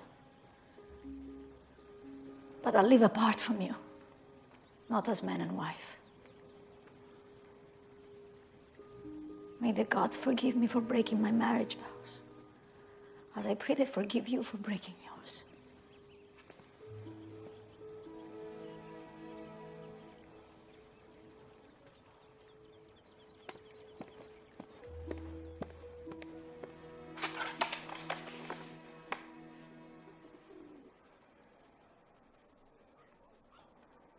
You were an early riser, Brutus.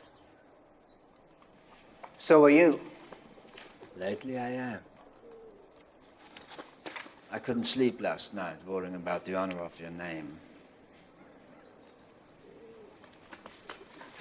Do you know something about these? I know the writing, but don't ask me who wrote them. Minds change quickly in these troubled times, and I'd hate you to forever doubt these men. Oh, Brutus, I've done my best to persuade them that you're a man of honor.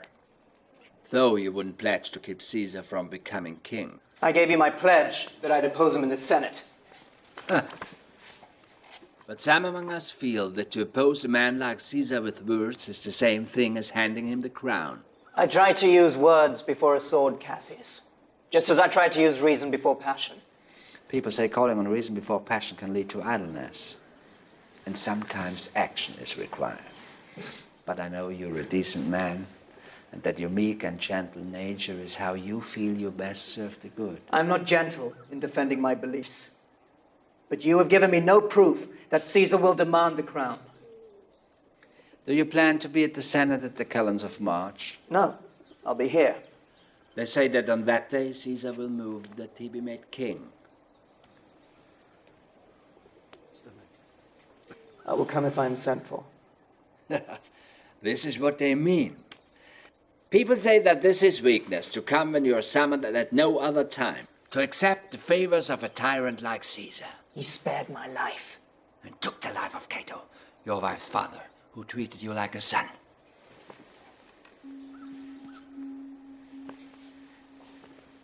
Hath she ceased her mourning? No, and neither have I. So you're grieving over Cato's death? Cassius, yes, I'm grieving. But private affection and public duty are not the same thing. And yet they say that in your grief you just weep and say prayers and fill your wife's drinking cup and go to bed. And when Caesar comes to you tonight, you'll be like his boy, filling his cup as well. Who is saying this? Who? I don't act for Caesar. I act for Rome. Always for Rome. Brutus, I've done everything to convince them that you're a man of action and that you love Rome. I've spoken in your behalf many times, singing your praises and condemning those who speak against you. But some men have ideas. They think highly of those who gave their lives to expel the kings from Rome, your ancestors. And they were only men, not gods.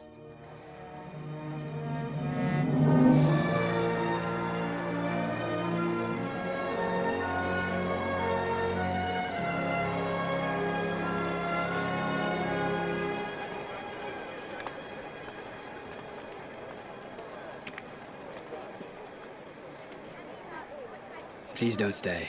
I am staying. Why do you want to torment yourself? I won't be tormented. Will he? Isn't that why you want me to go? It'd be the best thing for all. I don't trust that you or any other man knows what's best for all. I will take my seat. A woman has the right to see her rival, doesn't she? Calpurnia! Portia. So good to see you.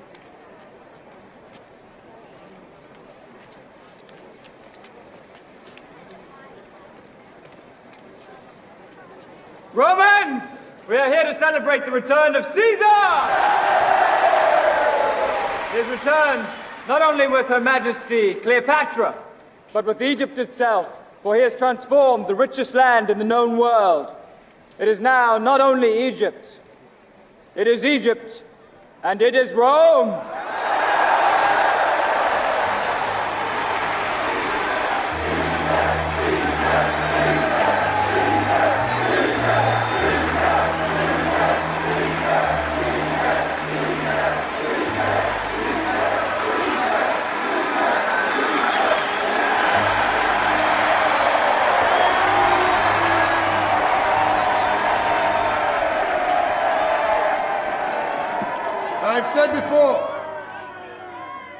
And I will say again, I will not be king of Rome. I am only Caesar. I need no crowd to act on your behalf.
Do you still believe that ours is not the just cause? I'm with you. We have to act soon.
Both of you!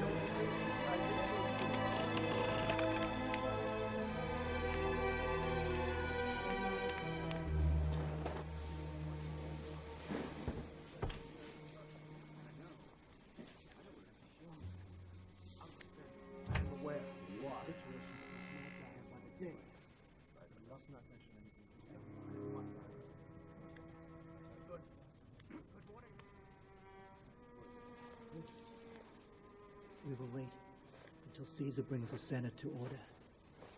Lepidus will call for the elections. Casca, you will ask Caesar to consider the petitions first. You, Cassius, will step behind Caesar. No man should go for his blade until we're all within reach of Caesar. Every knife must enter Caesar's body at least once. If we fail, or if our plot is discovered before we even begin, then we turn our knives on ourselves without hesitation. We all agreed. Go to the Senate. I will meet with Caesar at Cleopatra's house. Go.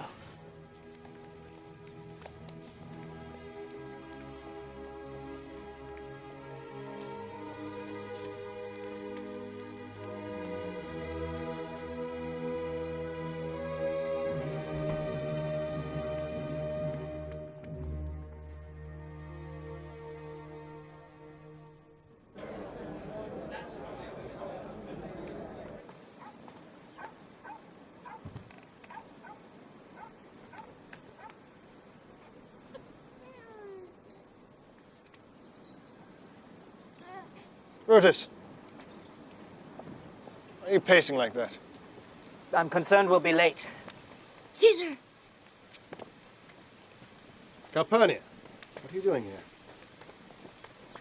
I had a dream last night. Please, don't go out today. I'll come to you later, at our home. I saw you slaughtered in your own blood. It was horrible. Well, I cannot let dreams or the flights of birds direct my actions. I can't let you go. I swallowed my pride today to come to you, because your life is more important to me than my pride. Now you listen to me. The Senate is convened for the consul. They can't conduct one day of business without their Caesar. There are matters on the agenda which can only be dealt with by you, Caesar. They can wait a day. And what should I tell the Senate? That their consul is at home because his wife has had a bad dream.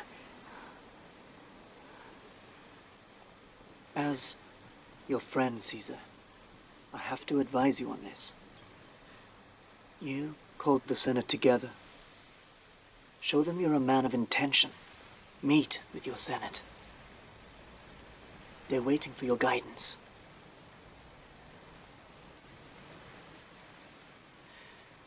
I'll be with him, lady. I'll never leave his side.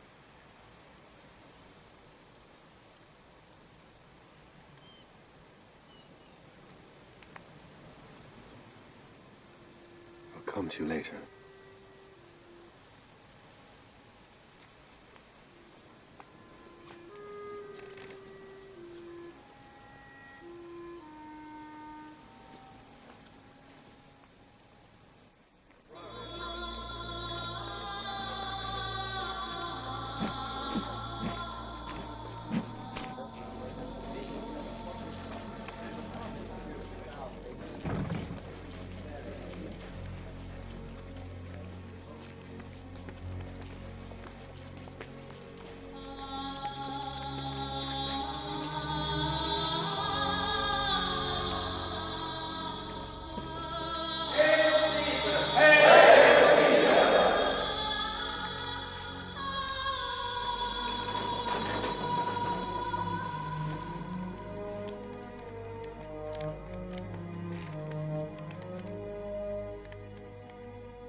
Portia.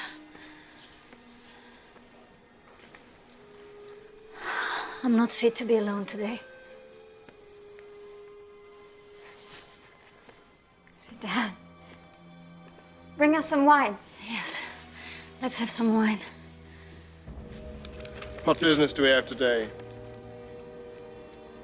2 legal briefings, an election for a quaestor, and 2 petitions from the Senate. Let's get the election out of the way. The election.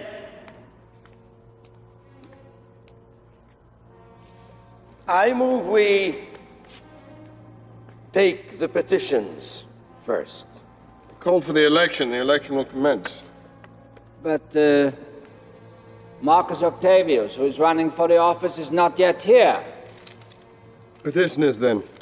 Approach!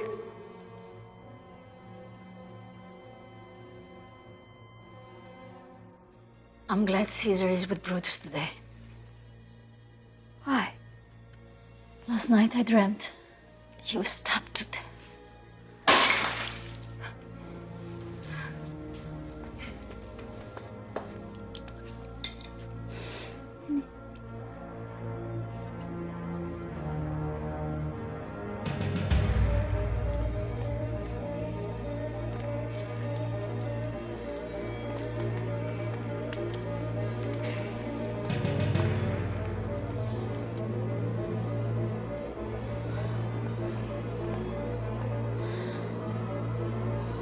Brutus.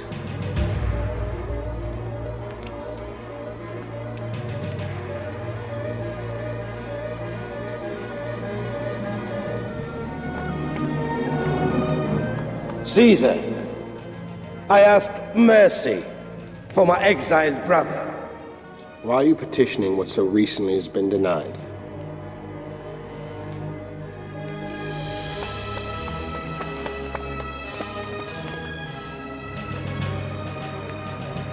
Who is the next petitioner? I want to ask mercy for my father, who has been put in jail. I ruled your father be in prison, and my word is law. Old man, you said some ill would befall Caesar on the Ides of March. Well, nothing has happened yet, though the Ides have come. They have come, but they've not yet gone.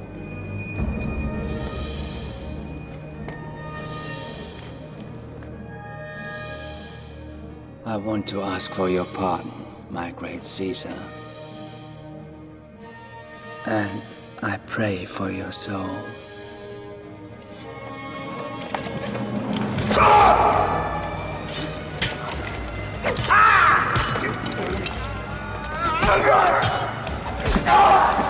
Stop it! Caesar!